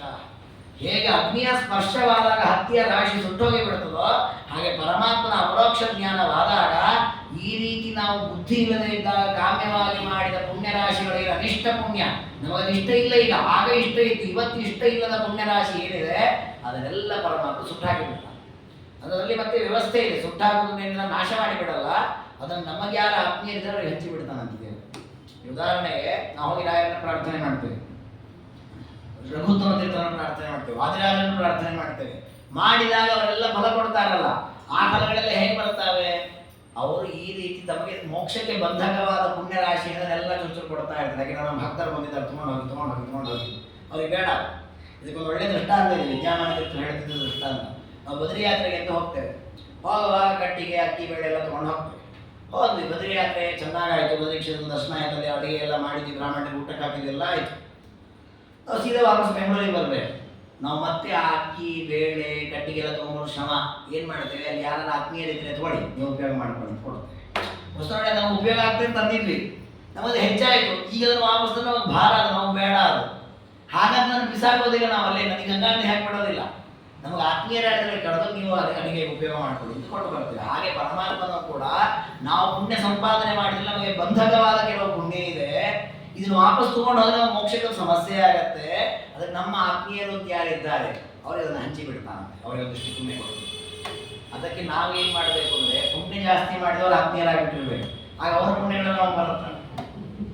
ಆಮೇಲೆ ಅದು ಬಂದಾಗ ಆ ಪುಣ್ಯ ಎಲ್ಲ ಅನುಭವಿಸೋರಾಗಲಿ ಕೂತ್ಕೊಳ್ಬೇಕಾಗತ್ತೆ ಅಂತ. ಹೀಗೆ ಪರಮಾತ್ಮ ಈ ಸಂಚಿತವಾದ ಪುಣ್ಯಗಳು ಅಂತ ಏನಿದೆ ಇದನ್ನ ನಮಗೆ ಕೊಟ್ಟು ನಮ್ಮನ್ನು ಇನ್ನಷ್ಟು ಸಂಸಾರದಲ್ಲಿ ಕಟ್ಟಿ ಹಾಕೋದಿಲ್ಲ, ಸಂಸಾರದ ಪಾರು ಮಾಡಲಿಕ್ಕೋಸ್ಕರ ಆ ಪುಣ್ಯವನ್ನ ಹ್ರಾಸ ಮಾಡ್ತಾನೆ, ಅದನ್ನು ಬೇರೆಯವರಿಗೆ ಕೊಡ್ತಾನೆ ವಿನಃ ಇವನಿಗೆ ಅದರಿಂದ ಬಂಧನ ಆಗದಂತೆ ಮಾಡ್ತಾನೆ.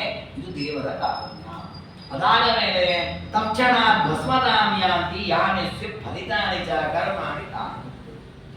ಆದರೆ ಕೆಲವು ಕರ್ಮಗಳಿವೆ, ಅಂದರೆ ಕೆಲವು ಪುಣ್ಯಗಳಿವೆ, ಅವು ಏನವು ಅಂದರೆ ಅವು ಸಂಚಿತ ಅಲ್ಲ, ಅವು ಪ್ರಾರಬ್ಧ ಪುಣ್ಯಗಳು.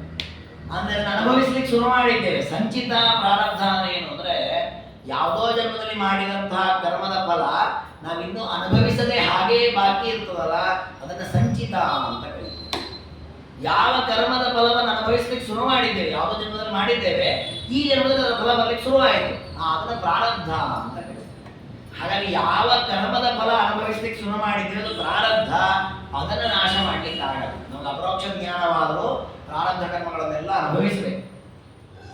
ಅದಕ್ಕೆ ಆಚಾರ್ಯರು ಅನುಭಾಷೆಯಲ್ಲಿ ಹೇಳ್ತಾರೆ, ಪ್ರಾರಬ್ಧ ಕರ್ಮಣೋನ್ಯಸ್ಯ ಜ್ಞಾನಾದೇವ ಪರೀಕ್ಷೆಯ. ಪ್ರಾರಬ್ಧ ಕರ್ಮವನ್ನು ಬಿಟ್ಟು ಉಳಿದ ಎಲ್ಲ ಪುಣ್ಯಗಳು ಕೂಡ ಜ್ಞಾನದಿಂದ ಹ್ರಾಸವಾಗಿಬಿಡುತ್ತೆ. ಪ್ರಾರಬ್ಧ ಕರ್ಮದ ಪುಣ್ಯ ಮಾತ್ರ ಅನುಭವಿಸ್ತೇವೆ.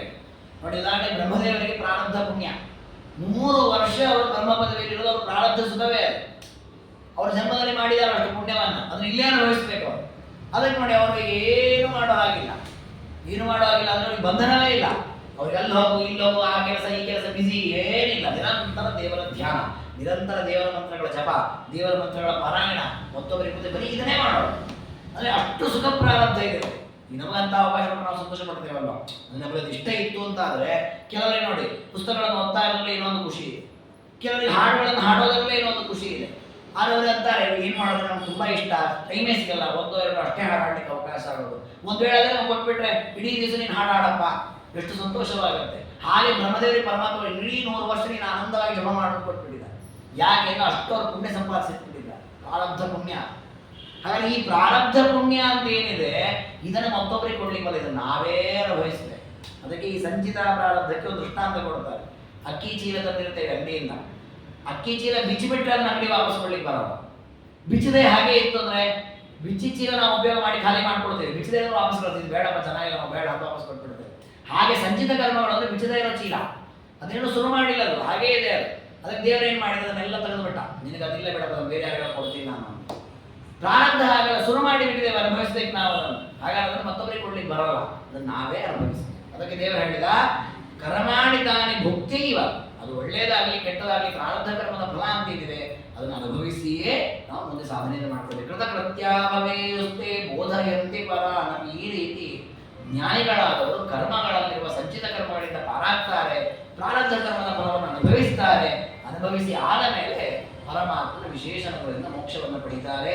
ಇಲ್ಲಿ ಜ್ಞಾನಿಗಳ ಸ್ವಭಾವ ಎಂಥದ್ದು ಅಂತಂದ್ರೆ ದೇವರ ಧ್ಯಾನ ಮಾಡಿ ಮಾಡಿ ಮಾಡಿ ಮಾಡಿ ಸಮಾಜಕ್ಕೆ ಸಜ್ಜನರಿಗೆ ಹಿತರಾಗಿ ಜ್ಞಾನಿಗಳು ಬದುಕ್ತಾರೆ. ಅದಕ್ಕೆ ವೇದ ಮಂತ್ರದಲ್ಲಿ ಬಂದ ಜ್ಞಾನಿಗಳ ಪರಮಾತ್ಮನ ಮಹಿಮೆಯನ್ನೇ ವಿಷ್ಣು ರಹಸ್ಯ ಹೇಳುತ್ತದೆ. ಯಥಾ ಸುಪ್ತೇಷು ಸರ್ವೇಷು ಯದೇಕೋ ಜಾಗೃವಾನ್ ಭವೆ ಪರಾನ್ ಸಂಬೋಧಯತ್ಯೇವ ಹ್ಯನರ್ಥೆ ಸಮೋಪಸ್ಥಿತೆ. ಸಾಮಾನ್ಯವಾಗಿ ರಾತ್ರಿ ಕಾಲದಲ್ಲಿ ನಾವೆಲ್ಲ ಮಲಗಿರ್ತೇವೆ, ಒಬ್ಬ ಎಚ್ಚರ ಇರ್ತಾನೆ, ವಾಚ್ಮ್ಯಾನ್ ಅಂತ ಕರಿತೇವೆ ನಾವು. ಎಚ್ಚರ ಇರ್ತಾನೆ, ಅವ್ನು ನೋಡ್ತಾ ಇರ್ತಾನೆ, ಯಾರು ಬರ್ತಾರೆ ಯಾರು ಹೋಗ್ತಾರೆ ಏನಾಗ್ತಾ ಇದೆ ಅಂತ. ಅಕಸ್ಮಾತ್ ಏನಾದ್ರು ಆಪತ್ತು ಬಂದರೆ, ಕಳ್ಳರು ಬಂದರು ಅಥವಾ ಇನ್ನೇನೋ ಅನರ್ಥ ಆಯಿತು, ಅಗ್ನಿಗಳು ಅಂತ ಮತ್ತೊಂದೇನಾಯಿತು ಬಂದು ನಮ್ಮ ಮನೆ ಬಸ್ತಾರೆ, ಹಿಂಗೆ ಹೀಗಾಗ್ತದೆ, ಹೇಳಿ ಹೇಳಿ ಹೇಳಿ ಬನ್ನಿ ಬನ್ನಿ ಹೋಗೋಣ ಹೊರಗೋಗೋಣ ಇನ್ನೇನೋ ಮಾಡೋಣ. ಹಾಗಾದರೆ ಎಲ್ಲರೂ ಮಲಗಿದಾಗ ಎಚ್ಚರ ಇರತಕ್ಕ ಒಬ್ಬ ವ್ಯಕ್ತಿ ಯಾವ ರೀತಿ ಅವರಿಗೆ ಬರತಕ್ಕ ಆಪತ್ತುಗಳಿಂದ ಅವರನ್ನು ಪಾರು ಮಾಡ್ತಾನೋ ತಥೈವ ಸುಪ್ತಾನ್ ಸಂಸಾರೇ ಸುಹಿತಂಚಾಪ್ಯಪಶ್ಯತಃ. ಹಾಗೆ ಸಂಸಾರದಲ್ಲಿ ನಾವೆಲ್ಲ ಮಲಗಿದವರು, ನಾವು ಅನ್ಕೊಂಡಿದ್ದೇವೆ ನಾವು ಎಚ್ಚರ ಇದ್ದೇವೆ, ನಮಗೆಲ್ಲ ಕಾಣ್ತಾ ಇದೆ, ಅವರು ಬಂದು ಗೊತ್ತಾಗ್ತಾ ಇದೆ ಅಂತ. ವಸ್ತು ಶಾಸ್ತ್ರ ದೃಷ್ಟಿಯಲ್ಲಿ ನಾವು ಮಲ್ಕೊಂಡ್ಬಿಟ್ಟಿದ್ದೇವೆ. ಯಾಕೆ ನಾವು ಎಚ್ಚರ ಇರೋದು ಇಲ್ಲಿ ಬಾಹ್ಯ ಪ್ರಪಂಚದಲ್ಲಿ. ನನ್ನ ಉದ್ಧಾರ ಹೇಗೆ ಅನ್ನೋದನ್ನ ನಾವು ಒಂದು ದಿವಸ ಆಲೋಚನೆ ಮಾಡಿದ್ದೇವಾ? ಮಾಡಿಲ್ಲ. ದೇವರ ಮಹಿಮೆ ಗುಣ ಚಿಂತನೆಯನ್ನು ಒಂದು ದಿವಸ ಮಾಡಿದ್ದೇವಾ? ಇಲ್ಲ. ಧರ್ಮಾದಿಗಳ ವ್ಯವಸ್ಥೆ ದೇವರು ಹೇಗೆ ಮಾಡಿದ್ದಾನೆ ಅನ್ನೋ ವಿಚಾರ. ಹಾಗಾದ್ರೆ ಪರಲೋಕದ ವಿಚಾರವನ್ನು ಒಂದು ಕ್ಷಣವೂ ನಾವು ಆಲೋಚನೆ ಮಾಡಿಲ್ಲ ಅಂದ್ರೆ ಆ ವಿಷಯದಲ್ಲಿ ನಾವು ಮಲಗಿದ್ದೇವೆ. ನಾವು ಎಚ್ಚರ ಇದ್ದೇವೆ ಅಂದ್ರೆ ಇಲ್ಲಿ ಬಾಹ್ಯ ಪ್ರಪಂಚದಲ್ಲಿ ಎಚ್ಚರ ಇದ್ದೇವೆ. ಅದಕ್ಕೆ ದೇವರಂದ ತಥೈವ ಸುಪ್ತಾನ್ ಸಂಸಾರೇ, ಸಂಸಾರದಲ್ಲಿ ಗಾಢವಾಗಿ ಮಲಗಿದ್ದೇವೆ ಅಂದ್ರೆ ಸಂಸಾರದಲ್ಲಿ ಮುಳುಗಿ ಹೋಗಿದ್ದೇವೆ. ಎಷ್ಟರ ಮಟ್ಟಿಗೆ ಮುಳುಗಿದ್ದೇವೆ ಅಂದ್ರೆ ಸ್ವಹಿತಂಚಾಪ್ಯಪಶ್ಯತಃ. ಮಲಗಿದಾಗ ನೀರು ಹರಿದು ಬಂದ್ರಾಗಲಿ ಅಥವಾ ಬಿಸಿ ಹತ್ತಿರಾಗಲಿ ಗೊತ್ತಾಗಲ್ಲ, ನಮ್ಮಲ್ಲಿ ಜೋರಾಗಿ ಗೊತ್ತಾಗುತ್ತೆ. ಸಂಸಾರದಲ್ಲಿ ಮುಳುಗಿದವರಿಗೆ ಎಷ್ಟು ದುಃಖ ಆದರೂ ಕೂಡ ಯಾವುದು ನನಗೆ ಹಿತ ಯಾವುದು ಅಹಿತ ಅನ್ನೋದು ಗೊತ್ತಾಗಲ್ಲ. ಸ್ವಹಿತಂಚಾಪ್ಯಪಶ್ಯತಃ, ತನ್ನ ಹಿತಾಹಿತವನ್ನೂ ಕಾಣದೆ ಮಲಗಿರ್ತಾನೆ ಸಂಸಾರದಲ್ಲಿ. ಅಂಥವರನ್ನ ಉದ್ಧಾರ ಮಾಡ್ಲಿಕ್ಕೆ ಹೋಗಿ ಪ್ರತಿಪನ್ನ ಸ್ವಭಕ್ತ ಅಷ್ಟು ಜಾಗೃವಾಂಸೋ ವಿಮನ್ಯ, ಅಂಥವರನ್ನ ಉದ್ಧಾರ ಮಾಡಬೇಕು ಅಂತ ಪರಮಾತ್ಮ ಜ್ಞಾನಿಗಳನ್ನು ಕಳಿಸ್ತಾನೆ. ಅದಕ್ಕೆ ಗೀತೆಯಲ್ಲಿ ಒಂದು ಮಾತಿದೆ, ಏನು ಯಾವಾಗೆಲ್ಲ ದುಃಖ ಆಗತ್ತೆ, ಪರಿತ್ರಾಣಾಯ ಸಾಧೂನ ವಿನಾಶಾಯ ಚ ದುಷ್ಕೃತ ಧರ್ಮ ಸಂಸ್ಥಾಪನಾರ್ಥಾಯ ಸಂಭವಾಮಿ ಯುಗೇ ಯುಗೇ.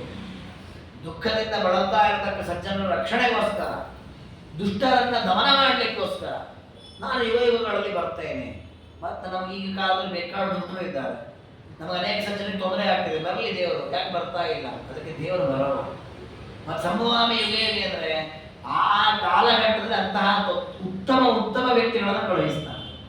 ನೋಡಿ, ದೊಡ್ಡ ಆಘಾತ ಆಗುವ ಪ್ರಸಂಗ ಇತ್ತು, ಒಬ್ಬ ಒಳ್ಳೆ ಶಕ್ತಿಶಾಲಿಯನ್ನು ಕಳಿಸಿ ಅವನ್ನೆಲ್ಲ ಹೊಡೆದೊಡದಂತೆ ಮಾಡಿಸ್ತಾನೆ ವ್ಯವಸ್ಥೆ. ದೇವರೇ ಬರಬೇಕು ಅಂತಿಲ್ಲ, ಯಾರ್ದೋ ಮೂಲಕ ಆ ವ್ಯವಸ್ಥೆ ಇಲ್ಲ. ಹಾಗಾಗಿ ದೇವರಂತ ಜಾಗೃತವಾಂಸೋ ವಿಪನ್ಯಮ, ಕೋಪ ಲೋಪ ಮೊದಲಾದ ಯಾವ ದೋಷಗಳೂ ಇಲ್ಲ. ಕಾಮ ಕ್ರೋಧ ಇದೆಲ್ಲವನ್ನೂ ಗೆದ್ದಂತಹ ಅನೇಕ ಋಷಿಮುನಿಗಳು ಜ್ಞಾನಿಗಳಿದ್ದಾರೆ. ಅವರೆಲ್ಲ ಸಮಾಜದಲ್ಲಿ ಸಂಚಾರ ಮಾಡುವುದು ಯಾಕೆ ಅಂತಂದ್ರೆ ಈ ರೀತಿ ಸಂಸಾರದಲ್ಲಿ ಮುಳುಗಿದವರನ್ನು ಎಚ್ಚರಿಸಲಿಕ್ಕೋಸ್ಕರ. ನೋಡಪ್ಪ, ನೀನು ಬರೀ ಸಂಸಾರದಲ್ಲಿ ಮುಳುಗಿದ್ದೀಯಾ, ಸ್ವಲ್ಪ ದೇವರ ಬಗ್ಗೆ ವಿಚಾರ ಮಾಡು, ನಿನ್ನ ಬಗ್ಗೆ ವಿಚಾರ ಮಾಡು, ನಿನ್ನ ಉದ್ಧಾರಕ್ಕೆ ಏನ್ ಮಾಡ್ಬೇಕು ಅದನ್ನು ಮಾಡು. ಕೃಷ್ಣದೇವರು ಅಕ್ರೂರರನ್ನು ಕೇಳೋದಿದೆ. ಅಕ್ರೂರರು ಕಂಸ ಹೇಳಿದ್ದಕ್ಕೆ ಬರ್ತಾರೆ, ವೃಂದಾವನಕ್ಕೆ ಬಂದು ಕೃಷ್ಣನ ಕರ್ಕೊಂಡು ಹೋಗ್ಬೇಕು ಬಿಲ್ಲು ಹಬ್ಬಕ್ಕೆ ಅಂತ ಬರ್ತಾರೆ. ಬಂದಾಗ ಕೃಷ್ಣದೇವರು ಅಕ್ರೂರನ್ನು ಕೇಳ್ತಾನೆ, ಅಕ್ರೂರ ಹೇಗಿದ್ದೀಯಾ, ಆರಾಮವಾಗಿದ್ದೀಯಾ, ತಂದೆ ತಾಯಿ ಎಲ್ಲ ಹೇಗಿದ್ದಾರೆ, ನಮ್ಮ ಅಪ್ಪ ಅಮ್ಮ ಎಲ್ಲ ಹೇಗಿದ್ದಾರೆ, ಮಥುರಾ ಪಟ್ಟಣದಲ್ಲಿರುವ ಜೀವಿಗಳೆಲ್ಲ ಆನಂದವಾಗಿದ್ದಾರೆ ಎಲ್ಲ ಕೇಳಿ ಕೊನೆಗೊಂದು ಮಾತಂತಾನೆ, ಕಿಂ ಸಂಸಾರ ವಿಮುಕ್ತಯೇ ಪ್ರಯತಸೆ. ಸರಿ ಅಕ್ರೂರ, ಸಂಸಾರದಿಂದ ಉದ್ಧಾರ ಆಗಲಿಕ್ಕೆ ಏನಾದ್ರು ಸಾಧನೆ ಮಾಡ್ತಾ ಇದ್ದೀಯಾ ಅಂತ ಕೇಳ್ತಾನೆ. ನೋಡಿ, ಅಂದ್ರೆ ಪರಮಾತ್ಮ ಆ ಪ್ರಶ್ನೆ ಕೇಳಿದ ಹಿನ್ನೆಲೆ ಏನಂದ್ರೆ, ಜೀವನದಲ್ಲಿ ನಮ್ಮ ತಂದೆ ತಾಯಿ, ನನ್ನ ಹೆಂಡತಿ, ನನ್ನ ಮಕ್ಕಳು, ನನ್ನ ಜೀವನ ಪ್ರತಿಯೊಂದು ನೋಡೋದ್ರ ಜೊತೆಗೆ ನಾನು ಉದ್ಧಾರ ಆಗ್ಲಿಕ್ಕೆ ಏನ್ ಮಾಡ್ತಾ ಇದ್ದೇನೆ ಅದನ್ನೊಂದು 5 ನಿಮಿಷ ಆಲೋಚನೆ ಮಾಡ್ಬೇಕು. ನಾವು ಅದನ್ನ ಮಾಡಲ್ಲ, ಬೇರೆದೆಲ್ಲ ವಿಚಾರ ಮಾಡ್ತೇವೆ. ನನ್ನ ಮನೆ ಕಟ್ಟಲಿಕ್ಕೆ ಏನ್ ಮಾಡ್ಬೇಕು, ದುಡ್ಡು ಎಷ್ಟು ಕೂಡಿಡಬೇಕು, ಅದನ್ನ ಹೇಗೆ ಮಾಡ್ಬೇಕು, ಅದನ್ನ ಪ್ರತಿಯೊಂದು ವಿಚಾರ ಮಾಡ್ತೇವೆ. ಹಾಗೆ ನಾನು ಉದ್ಧಾರ ಆಗ್ಲಿಕ್ಕೆ ಏನ್ ಸಾಧನೆ ಮಾಡಬೇಕು, ದೇವರ ಧ್ಯಾನವನ್ನು ಯಾವ ರೀತಿ ಮಾಡಬೇಕು, ದೇವರ ಪೂಜೆ ಹೇಗೆ ಮಾಡಬೇಕು, ಇದನ್ನು ಒಂದೊಂದನ್ನು ಆಲೋಚನೆ ಮಾಡಬೇಕು. ಆ ರೀತಿ ಆಲೋಚನೆಯನ್ನ ಮಾಡ್ಲಿಕ್ಕೋಸ್ಕರವಾಗಿ ಜ್ಞಾನಿಗಳನ್ನು ಕಳಿಸ್ತಾನೆ ಪರಮಾತ್ಮ. ಜ್ಞಾನಿಗಳು ಒಂದು ಉಪದೇಶ ಮಾಡ್ತಾರೆ, ನೋಡಪ್ಪ ಈ ಕಾಲ ಹರಣ ಮಾಡ್ಬೇಡ, ಇದನ್ನು ಮಾಡು, ಇದನ್ನು ತಿಳ್ಕೊ, ಇದನ್ನು ಮಾಡು. ಪರೀಕ್ಷಿತರಾಗ ದೃಷ್ಟಾಂತ ನೋಡಿ, ಅವ್ರಿಗೆ ಶಾಪ ಆಗಿದೆ. ಶಾಪ ಅವರು ಸೀದ ಗಂಗಾ ತೀರ ಕುತ್ಕೊಂಡ್ಬಿಟ್ಟ ಪರೀಕ್ಷಿತರಾಗಿ. ನಾನು ಇನ್ನೇನು ಮಾಡಲ್ಲ, ರಾಜ್ಯಭಾರವನ್ನು ಜನಮೇಜರಾಗಿ ಒಪ್ಪಿಸಿಬಿಟ್ರು, ಊಟಾದಿಗಳನ್ನು ತಿಳಿಸಿದ್ರು, ರಾಜವೈಭವ ಎಲ್ಲವನ್ನೂ ಬಿಟ್ಟಿದ್ದಾರೆ. ಪ್ರಾಯೋಪವೇಶಾಯ ಮದಿಚಕಾರ, ಉಪವಾಸ ವ್ರತವನ್ನು ಮಾಡ್ತಾ ಗಂಗಾನದಿಯಲ್ಲಿ ಕೂತ್ಬಿಟ್ರು. ಹಾಗೆ ಕೂತ್ಬಿಡ್ಬೋದು, 7 ದಿವಸ ಹಾಗೆ ಕಳೆದು ಸತ್ತೋಗ್ಬಿಟ್ರು ಅಂತ ಹೋಗ್ತಿತ್ತು. ದೇವರು ನೋಡಿ ಅವ್ರನ್ನ ಉದ್ಧಾರ ಮಾಡಿಕೊಂಡು ಶುಕಾಚಾರ್ಯನ ಕಳಿಸಿದ. ಶುಕಾಚಾರ್ಯ ಎಂತವರು, ನೀವು ಬಾ ಅಂತ ಹೇಳಿ ಕರೆದು ಬಂದ್ರು ಬರೋ ವ್ಯಕ್ತಿ ಅಲ್ಲ, ಎದುರುಚ್ಛಯ ಗಾಮಟಮಾನವೇಶ. ಅವ್ರು ನೀವು ಕರೆದ್ರು ಕರೆಯದಿದ್ರು ಅವರಿಗೆ ಎಲ್ಲಿ ಇಚ್ಛೆ ಅಲ್ಲೇ ಅವ್ರು ಬರ್ತಕ್ಕ ವ್ಯಕ್ತಿ, ದೇವರ ಪ್ರೇರಣೆಯಿಂದ ಬರ್ತಕ್ಕಂಥವ್ರು. ಹಾಗಾದ್ರೆ ಏನರ್ಥ, ದೇವರ ಪರೀಕ್ಷಿತರಾಜನ್ನು ಉದ್ಧಾರ ಮಾಡಬೇಕು ಅಂತಾನೆ ಶುಕಾಚಾರ್ಯನ ಕಳಿಸಿದ. ಅವರು 2 ದಿನಕ್ಕೂ ಹೆಚ್ಚು ಎಲ್ಲೂ ಬದುಕ್ತಾರೆ ಇರಲೇ ಇಲ್ಲಂತ. ಅದಕ್ಕೆ ಅವರು ದೃಷ್ಟಾಂತ ಕೊಡ್ತಾರೆ. ಹಸುವಿನ ಹಾಲನ್ನ ಕರೆದು ಮುಗಿಸಿದ್ರಲ್ಲಿ ಮತ್ತೊಂದು ಮನೆ ಹೊರಟಿರ್ತಿದ್ರಂತ. ಒಂದು 15 ನಿಮಿಷ ಹಸು ಹಾಲು ಕರಿಬಹುದು, ಅದಕ್ಕೆ ಹೆಚ್ಚು ಕರೆಯುವುದಿಲ್ಲ. ಒಂದೊಂದು ಮನೆ ಅಷ್ಟೇ ಹೊತ್ತಿರ್ತಿದ್ರಂತ. ಇಲ್ಲಿ ಇದ್ರು ಅನ್ನೋದು ಇನ್ನೊಂದು ಮನೆ, ಅಲ್ಲೆಲ್ಲ ಇನ್ನೊಂದು ಮನೆ, ಈಗ ಹೋಗ್ತಾ ಇರತಕ್ಕ ವ್ಯಕ್ತಿ ವಧೂತ ಚರಿಯವರು. ಅಂತಹ ವ್ಯಕ್ತಿ 7 ದಿನ ಒಂದೇ ಕಡೆ ಕೂತ್ಕೊಂಡು ಅಷ್ಟು ಉಪದೇಶ ಮಾಡಿ ಮರುಕ್ಷಣ ನೋಡಿದ್ರೆ ಇಲ್ಲಿ ಶುಕಾಚಾರ್ಯ ಮುಂದೆ ಹೋಗ್ಬಿಟ್ಟಿದ್ದಾರೆ. ಹಾಗಾಗಿ 7 ದಿನ ಕೂತದ್ದು ಯಾಕೆ ಅಂದ್ರೆ ಈ ಪರಿಚಿತರಾದನ್ನು ಉದ್ಧಾರ ಮಾಡಬೇಕು. ಅದಕ್ಕೆ ವಿಷ್ಣು ರಹಸ್ಯ ಹೇಳಿದ್ದು, ಸ್ವಭಕ್ತರಷ್ಟೇ ಜಾಗೃತವಾಂಸೋ ವಿಪನ್ಯಮ. ತನ್ನ ಭಕ್ತರು ಯಾವಾಗ ಸಂಸಾರದಲ್ಲಿ ಮುಳುಗಿದ್ದಾರೆ, ಉದ್ಧಾರದ ಮಾರ್ಗದಲ್ಲಿ ಗೊತ್ತಾಗ್ತಾ ಇಲ್ಲ ಅಂತ ದೇವರಿಗೆ ಅನಿಸ್ತದೆ, ಆಗ ತನ್ನ ಭಕ್ತರನ್ನ ಕಳುಹಿಸ್ತಾನೆ ಪರಮಾತ್ಮ. ಆ ಪರಮಾತ್ಮನ ಭಕ್ತರು ಜ್ಞಾನಿಗಳು ಹೇಗಿರ್ತಾರೆ ಅಂದ್ರೆ, ವಿಮನ್ಯಮ, ಕೋಪವೇ ಇರುವುದು. ಜ್ಞಾನಿಯ ಮೊದಲ ಲಕ್ಷಣವೇ ವಿಮನ್ಯು, ಕೋಪ ಇರಬಾರ್ದು. ಯಾಕೆ ನೋಡಿ, ಜ್ಞಾನಿಗಳು ಅಂದ್ಕೊಳ್ಳೆ 4 ಜನ 4 ಪ್ರಶ್ನೆ ಕೇಳ್ತಾರೆ, ಇದು ಹೇಗೆ ಆಚಾರ್ಯ, ಇದು ಹೇಗಿದ್ದು ಪರಿಹಾರ ಹೇಳೋದು. ನೀವು ಕೋಪ ಮಾಡ್ಕೊಂಡ್ಬಿಟ್ರೆ ಹೇಗೆ ಪರಿಹಾರ ಕೊಡ್ಲಿದ್ದಾರೆ? ಒಂದು ಪ್ರಶ್ನೆಗಳು ಏನ್ 2 ಸಲ ಹೇಳ್ಬೇಕು ಅಂತ ಕೋಪ ಮಾಡ್ಕೊಂಡ್ಬಿಟ್ರೆ ಪ್ರಶ್ನೆ ಯಾಕಾದ್ರೂ ಕೇಳಿದ್ರು ಬೇಡ ಬೇಡ ಅಂತ ಯಾರು ಪ್ರಶ್ನೆನೇ ಕೇಳೋದು, ಸಂಶಯ ಪರಿಹಾರ ಆಗಲ್ಲ, ಸಾಧನೆ. ಹಾಗಾದ್ರೆ ಜ್ಞಾನಿಯಾದವರಿಗೆ ಕೋಪ ಇರಬಾರ್ದು, ಕೋಪವನ್ನು ಗೆದ್ದಿರಬೇಕು. ಅಂತಹ ಜ್ಞಾನಿಗಳು ಸ್ವರೂಪಂ ಪರಮಂ ವಿಷ್ಣು ಯದ್ವೈರಿ ಪ್ರತಿಪಾದ, ಅಂತಹ ಕೋಪರಹಿತರಾದ ಜ್ಞಾನಿಗಳು ಬಂದು ಪರಮಾತ್ಮನ ದಿವ್ಯವಾದ ರೂಪವನ್ನು ಎಲ್ಲ ಚೆನ್ನಾಗಿ ಉಪದೇಶ ಮಾಡಿ ಸಂಸಾರದ ಉದ್ಧಾರ ಆಗುವ ಮಾರ್ಗವನ್ನು ತೋರಿಸ್ತಾರೆ. ಕೃಪಯ ದೀನವತ್ಸಲ, ಎಂಥ ಒಂದು ಅನುಗ್ರಹ ಜ್ಞಾನಿಗಳದ್ದು ಅಂತ ನೋಡಿ. ಈ ವಿಚಾರ ವಿಷ್ಣು ಸೂಕ್ತದಲ್ಲಿ ಬರತಕ್ಕಂಥ ಒಂದು ಮಂತ್ರದಲ್ಲಿದೆ, ಪ್ರಸಿದ್ಧ ಮಂತ್ರ. ತದ್ ವಿಷ್ಣು ಪರಮಂ ಪದಂ ಸದಾ ಪಶ್ಯಂತಿ ಸೂರಯ. ಆ ಪರಮಾತ್ಮನ ಪಾದವನ್ನು, ಅವನ ಪಾದ ಅಂದ್ರೆ ಅವನ ರೂಪ, ಆ ಪರಮಾತ್ಮನ ರೂಪವನ್ನು ಸದಾ ಪಶ್ಯಂತಿ, ಜ್ಞಾನಿಗಳು ಯಾವಾಗಲೂ ನೋಡ್ತಾರೆ. ದಿವೀವ ಚಕ್ಷುರಾತ, ಹೇಗೆ ಹಗಲಿನಲ್ಲಿ ನಾವು ಕಣ್ಣಿನ ಪದಾರ್ಥಗಳನ್ನು ನೋಡ್ತೇವೋ ಹಾಗೆ ಜ್ಞಾನಿಗಳಾಗಲು ಪರಮಾತ್ಮನ ರೂಪವನ್ನು ಯಾವಾಗಲೂ ಕಾಣುತ್ತಾರೆ. ಅಂತಹ ಕಾಣತಕ್ಕಂತಹ ತದ್ವಿಪ್ರಾಸ, ಆ ಜ್ಞಾನಿಗಳು ವಿಮನ್ಯವೋ ಜಾಗ್ರವಾಂಸ ಸಮಿಂಧತೆ. ಅಲ್ಲಿ ಇದೇ ಶಬ್ದ ಇದೆ, ವಿಮನ್ಯವ. ಆ ಪರಮಾತ್ಮನನ್ನ ಉಪಾಸನೆ ಮಾಡುವ ಜ್ಞಾನಿಗಳು ಕೋಪರಹಿತರಾಗಿರ್ತಾರೆ, ಯಾವಾಗಲೂ ಎಚ್ಚರದಲ್ಲಿರ್ತಾರೆ, ದೇವರ ಚಿಂತನೆ ಮಾಡ್ತಾ ಇರ್ತಾರೆ. ಅವ್ರೇನ್ ಮಾಡ್ತಾರೆ? ವಿಷ್ಣೋರ್ ಯತ್ಪರಮಂ ಪದಂ, ಪರಮಾತ್ಮನ ರೂಪವನ್ನು ಭಕ್ತರಿಗೆ ಉಪದೇಶ ಮಾಡ್ತಾರೆ. ತಾವು ತಿಳಿದಿದ್ದಾರೆ, ತಾವು ಅದರಲ್ಲೇ ಮುಳುಗಿದ್ದಾರೆ. ಸಮಾಜದ ಹಿತಕ್ಕೋಸ್ಕರವಾಗಿ ಯಾರೆಲ್ಲ ಸಮಾಜದಲ್ಲಿ ಮುಳುಗಿದ್ದಾರೆ, ಸಂಸಾರದಲ್ಲಿಯೇ ಆಸಕ್ತರಾಗಿದ್ದಾರೆ, ಬಂದು ಎಚ್ಚರಿಸ್ತಾರೆ. ಸಾಕು, ಸ್ವಲ್ಪ ನೀನು ಉದ್ಧಾರದ ಮಾರ್ಗ ನೋಡು, ಸ್ವಲ್ಪ ದೇವರ ಚಿಂತನೆ ಮಾಡಂತೆ ಎಚ್ಚರಿಸಿ ಹೋಗ್ತಾರೆ. ಈ ಒಂದು ವೇದದಲ್ಲಿ ಬಂದ ಉಪದೇಶವನ್ನೇ ವಿಷ್ಣು ರಹಸ್ಯ ತಿಳಿಸಿಕೊಡುತ್ತದೆ. ಹೀಗೆ ಪರಮಾತ್ಮ ಉಪದೇಶವನ್ನು ಮಾಡಿದ. ಉಪದೇಶ ಮಾಡಿ ಬ್ರಹ್ಮ, ಸರಸ್ವತಿ, ಆಮೇಲೆ ಮುಖ್ಯಪ್ರಾಣ, ಭಾರತೀ ದೇವಿ, ಲಕ್ಷ್ಮೀದೇವಿ 5 ಜನರಿಗೆ ಪರಮಾತ್ಮ ಹೇಗ್ರೀವ ರೂಪದಿಂದ ಉಪದೇಶ ಮಾಡಿದ. ಕೊನೆಗೆ ಅವರೊಳಗೆ ಪ್ರವೇಶ ಮಾಡಿದ ಅಂತ ಹಿಂದೆ ಬಂದಿತ್ತು. ಒಂದೊಂದು ರೂಪದಿಂದ ಪ್ರವೇಶ ಮಾಡಿದ. ಅನ್ಯೇಪಿ ಮನ್ಮಯ ಜಾತ ತಥೋ ಯನ್ಮದುದೀರಿತಂ. ಹೀಗೆ ಪರಮಾತ್ಮ ಅವರಿಗೆಲ್ಲ ಹೊರಗಿನಿಂದ ಹೇಗ್ರೀವ ರೂಪದಿಂದ ಉಪದೇಶ ಮಾಡಿದ, ಜೊತೆಗೆ ಅವರೊಳಗೆ ಒಂದು ರೂಪದಿಂದ ಪ್ರವೇಶ ಮಾಡಿದ. ಪ್ರವೇಶ ಮಾಡಿದಾಗ ಅವರಿಗೆ ಪರಮಾತ್ಮ ಮಾಡಿರತಕ್ಕ ಉಪದೇಶದ ಜ್ಞಾನ ಸ್ಪಷ್ಟವಾಯಿತು. ಅದಕ್ಕೆ ನಮ್ಮಲ್ಲಿ ಒಂದು ಕ್ರಮ ಇದೆ. ಗುರುಗಳು ಶಿಷ್ಯನಿಗೆ ಪಾಠ ಮಾಡುವಾಗ ಗುರುಗಳ ಒಳಗೆ ಪರಮಾತ್ಮ ಇದ್ದು ಪಾಠ ಮಾಡಿಸ್ತಾ ಇದ್ದಾನೆ ಅಂತ ಚಿಂತನೆ ಮಾಡಬೇಕು. ಶಿಷ್ಯನ ಒಳಗೆ ಪರಮಾತ್ಮ ಇದ್ದು ಪಾಠ ಕೇಳುತ್ತಾ ಇರ್ತಾನೆ. ಈ ಚಿಂತನೆಯಿಂದ ಏನಾಗತ್ತೆ ಅಂದ್ರೆ ಕೇಳಿರತಕ್ಕ ಪಾಠ ಗಟ್ಟಿ ಆಗ್ತಾ ಹೋಗುತ್ತೆ. ಅದಕ್ಕೋಸ್ಕರ ಶಿಷ್ಯನೊಳಗೂ ದೇವರಿದ್ದಾನೆ, ಗುರುವಿನೊಳಗೂ ದೇವರಿದ್ದಾನೆ ಎಂದು ಚಿಂತನೆ ಮಾಡುವ ಕ್ರಮ ಇದೆ. ಅದೇ ರೀತಿ ತತ್ವಜ್ಞಾನ ಚೆನ್ನಾಗಿರಬೇಕಂದ್ರೆ ದೇವರ ಸನ್ನಿಧಾನ ನಮ್ಮೊಳಗಿರಬೇಕು. ಆಗ ನಮಗೆ ಆ ಜ್ಞಾನ ಸ್ಪಷ್ಟವಾಗತ್ತೆ. ಅದಕ್ಕೆ ಪರಮಾತ್ಮ ಬ್ರಹ್ಮಾದಿಗಳೊಳಗೆ ಪ್ರವೇಶ ಮಾಡಿ ಅವರಿಗೆ ಆಗ ಪರಮಾತ್ಮ ಮಾಡಿದ ಉಪದೇಶ ಎಲ್ಲ ಸ್ಪಷ್ಟ ಆಯಿತು. ಮೊದಲು ಸ್ಪಷ್ಟ ಇರಲಿಲ್ಲ, ಸ್ಪಷ್ಟ ಆಯ್ತು. ಇದೆಲ್ಲ ವೇದ, ಉಪನಿಷತ್ತು, ಅಂಗ, ಷಡಂಗ ಎಲ್ಲವನ್ನೂ ಅವಲೋಕನ ಮಾಡಿರೋರು. ಹೈಗ್ರೀವದಲ್ಲಿ ಉಪದೇಶ ಮಾಡಿದ್ದನ್ನು ಎಲ್ಲವೂ ಸ್ಪಷ್ಟ ಆಗಿದೆ, ಎಲ್ಲವೂ ತಿಳಿದಿದೆ. ದೇವರ ಮಹಿಮೆಯನ್ನೆಲ್ಲ ಉಪಾಸನೆ ಮಾಡ್ತಾ ಇದ್ದಾರೆ. ಆದರೂ ಬ್ರಹ್ಮದೇವರಂತೆ ಅಪೂರ್ಣಂ ಮೇನಿರೇತ್ಮಾನಂ ಚತ್ವಾರಸ್ತೆ ಪುನಃ. ಏನು ಹೇಳ ಹೈಗ್ರೀವ ದೇವರೇ, ಇನ್ನೂ ಯಾಕೋ ಪೂರ್ಣತೆ ಇಲ್ಲ ಅನ್ಸುತ್ತೆ. ವೇದಗಳನ್ನಷ್ಟು ಚಿಂತನೆ ಮಾಡಿದ್ವಿ, ವೇದಾಂಗಗಳನ್ನು ಚಿಂತನೆ ಮಾಡಿದ್ವಿ, ಉಪವೇದಗಳನ್ನು ಚಿಂತನೆ ಮಾಡಿದ್ವಿ, ಎಲ್ಲ ಚಿಂತನೆ ಮಾಡಿದ್ದೇವೆ, ಸಾಕಾಗ್ತಾ ಇಲ್ಲ. ಇನ್ನೂ ಏನೋ ಕೆಲವು ವಿಷಯಗಳು ಬಾಕಿ ಇದೆ ಅಂತ ಅನಿಸ್ತಾ ಇದೆ. ನಮಗೀಗ ಅನಿಸೋದೇ ಇಲ್ಲ ನಮಗೆ. ಈಗ ನಾವು ಒಂದನ್ನು ಚಿಂತನೆ ಮಾಡೇ ಇಲ್ಲ. ಒಂದು ಪೂರ್ಣ ಮುಗಿದ್ರೆ ಇನ್ನೂ ಏನಾಗಿಲ್ಲ ಅಂತ ವಿಚಾರ ಮಾಡೋದು ಅವ್ರಿಗೆ ಹಾಗೆ ಅನಿಸ್ತಂತೆ. ಮಾನವಾಚ ತಥೋ ಬ್ರಹ್ಮ ಸ್ವಾಮಿನ್ ಭವದನುಗ್ರಹ. ಬ್ರಹ್ಮದೇವರಂತೆ, ಹಯಗ್ರೀವ ದೇವರೇ, ನಿನ್ನ ಅನುಗ್ರಹದಿಂದ ನನ್ನ ಒಳಗಣ್ಣು ತೆರೆಯಿತು, ನಾನು ಮುಚ್ಕೊಂಡ್ಬಿಟ್ಟಿದ್ದೆ. ಎಲ್ಲ ತತ್ವೋಪದೇಶ ನಿನ್ನಿಂದ ಬೇಕಾಷ್ಟು ಜನ್ಮಗಳಲ್ಲಿ ಆಗಿದೆ, ಆದರೂ ಸ್ಪಷ್ಟತೆ ಆಗಿರಲಿಲ್ಲ. ನಿನ್ನ ಈ ಉಪದೇಶ ನಮಗೆ ಸ್ಪಷ್ಟವಾಗಿದೆ. ತಥಾಪಿ ಮನ್ನೇಹ್ಯಾತ್ಮಾನಂ ಅಪೂರ್ಣಂ ತತ್ವದಸ್ತು. ಆದರೂ ನನಗೆ ಯಾಕೋ ಇದು ಪೂರ್ಣ ಅಂತ ಅನಿಸ್ತಾ ಇದೆ, ಇನ್ನೂ ಏನೋ ಕೊರತೆ ಇದೆ ಅಂತ ಅನಿಸ್ತಾ ಇದೆ, ಇನ್ನೂ ಏನೋ ತಿಳ್ಕೊಳ್ಬೇಕು ನಾನು, ಅದನ್ನ ನೀನು ಉಪದೇಶ ಮಾಡಬೇಕು ಅಂತ. ಅದಕ್ಕೆ ನೀನು ಸಾಮಾನ್ಯ ಅಲ್ಲ, ತೊಮ್ಮೆ ಮಾತಾ ಪಿತಾ ಬಂಧು ಗುರು ಸ್ವಾಮಿ ಚ ನಿತ್ಯಶ. ದೇವರಿಗೆ ಬ್ರಹ್ಮದೇವರಂತಾರೆ, ನೀನೇ ನನ್ನ ತಂದೆ, ನನ್ನ ತಾಯಿ, ನನ್ನ ಗುರು, ನನ್ನ ಹಿತೈಷಿ, ನನ್ನ ಮಿತ್ರ, ನನ್ನ ಬಾಂಧವ, ನನ್ನ ಪ್ರಾಣ, ಸರ್ವಸ್ವವೂ ನೀನೇ. ನಿನ್ನ ಶಿಷ್ಯ ನಾನು, ನನಗೆ ಇನ್ನೂ ಏನೋ ಬೇಕು, ಆ ಹಿತವನ್ನು ನೀನು ಉಪದೇಶ ಮಾಡು. ನನಗೆ ಗೊತ್ತಿಲ್ಲ ಅದೇನು ಅಂತ, ನೀನೇ ಹೇಳ್ತೀನಿ. ನೋಡಿ, ಅರ್ಜುನರು ಇದನ್ನೇ ಹೇಳುವಂತ, ಶಿಷ್ಯಸ್ಥೇಯಂ ಶಾಧಿಮಾ ತ್ವಾಂ. ಮೊದಲಿಗೆ ಅಂತಾರೆ, ಈ ಬಾಂಧವನಿಗೆ ಯುದ್ಧ ಮಾಡಬೇಕಾ? ನಮ್ಮ ತಾತ ಮುತ್ತಾತ ಎಲ್ಲ ಎದುರು ಬಂದು ನಿಂತಿದ್ದಾರೆ, ಮಕ್ಕಳಿದ್ದಾರೆ, ಮೊಮ್ಮಕ್ಕಳಿದ್ದಾರೆ, ಅವನು ಹೊಡೆದಾಡಿ ನಾವು ಈ ಸನ್ಮಾಸನ ರಾಜ್ಯ ಇದ್ರೆ ನಮಗೆ ಬೇಡ, ನಾನು ಭಿಕ್ಷಾಟನೆ ಮಾಡ್ತಾ ಕಾಡಿನಲ್ಲಿ ಇರ್ತೇನೆ, ಇನ್ನೂ 12 ವರ್ಷ ವನವಾಸ ಮಾಡೋಣ, ನಮಗೆ ಯುದ್ಧ ಬೇಡ. ಇಷ್ಟೆಲ್ಲ ಮಾತನಾಡಿದ ಅರ್ಜುನರು ಕಡೆಗಂತಾರೆ, ನನಗೆ ಇನ್ನೂ ನಿರ್ಣಯ ಮಾಡ್ಲಿಕ್ಕೆ ಆಗ್ತಾ ಇಲ್ಲ ಕೃಷ್ಣ, ನಿನ್ನ ಶಿಷ್ಯ ನಾನು, ನೀನು ಹೇಳು, ನಾನೇನು ಅಷ್ಟು ನಾನು ಮಾಡ್ತೇನೆ. ಈ ವಿಧೇಯತೆ ಬಂತಲ್ಲ, ಅದಕ್ಕೆ ದೇವರು ಇಡೀ 7 ಶ್ಲೋಕ ಉಪದೇಶ ಮಾಡಿದ ಗೀತೆ. ಅದು ಬೇಕು ನಮಗೆ. ನಾವು ದೇವರ ಹತ್ರ ನಾವು ನಿನ್ನ ಶಿಷ್ಯ ಆಗಬೇಕು. ಹಾಗೆ ಬ್ರಹ್ಮದೇವರಂತಾರೆ, ನೀನೇ ಸರ್ವಸ್ವಾಮಿ, ಸರ್ವಕರ್ತ, ಸರ್ವಜ್ಞ, ನನ್ನ ಎಲ್ಲ ಜ್ಞಾನಾದಿಗಳು ನಿನ್ನ ಅಧೀನ. ಅದಕ್ಕೆ ನಿನ್ನನ್ನೇ ಪ್ರಶ್ನೆ ಮಾಡ್ತಾ ಇದ್ದೇನೆ, ಏನೇನು ಅವಶೇಷ, ನಾನು ಇನ್ನೂ ಏನು ತಿಳ್ಕೊಳ್ಳೋದು ಬಾಕಿ ಇದೆ, ಅದನ್ನು ನೀನು ನನಗೆ ಉಪದೇಶ ಮಾಡಬೇಕು ಅಂತ ಭಕ್ತಿಯಿಂದ ಕೈ ಮುಗಿದು ಪ್ರಾರ್ಥನೆಯನ್ನು ಮಾಡ್ತಾರೆ. ಆಗ ಪರಮಾತ್ಮ ಮತ್ತೆ ಉಪದೇಶವನ್ನು ಆರಂಭ ಮಾಡ್ತಾರೆ. ತನ್ನ ಅನೇಕ ರೂಪಗಳ ವೈಭವ, ಆ ರೂಪಗಳಿಗೆ ಆ ಹೆಸರುಗಳಿಗೆ ಏನು ಕಾರಣ, ಜೊತೆಗೆ ಆ ಪರಮಾತ್ಮನ ಸೃಷ್ಟಿಯಲ್ಲಿ ಯಾವ ರೀತಿಯ ವೈಭವ ಇದೆ ಅದನ್ನು ಹೇಳ್ತಾನೆ ದೇವರು. ದೇವರು ಎಷ್ಟು ಚಮತ್ಕಾರವಾಗಿ ಜಗತ್ತನ್ನು ಸೃಷ್ಟಿ ಮಾಡಿದ್ದಾನೆ ಅನ್ನೋ ವೈಭವವನ್ನು ಬ್ರಹ್ಮದೇವರು ಉಪದೇಶ ಮಾಡ್ತಾನೆ. ಇನ್ನೂ ಅನೇಕ ರಹಸ್ಯಗಳನ್ನು ಹೇಳ್ತಾನೆ. ಆ ಎಲ್ಲ ರಹಸ್ಯಗಳೆಲ್ಲವೂ ಕೂಡ ಈ ಹಿಂದೆ ಬ್ರಹ್ಮದೇವರು ತಿಳಿಯದೇ ಇದ್ದನ್ನ ಪರಮಾತ್ಮ ಉಪದೇಶ ಮಾಡಿದ್ರೆ ಇದಕ್ಕೆ ವಿಷ್ಣು ರಹಸ್ಯ ಅಂತ ಹೇಳಿ.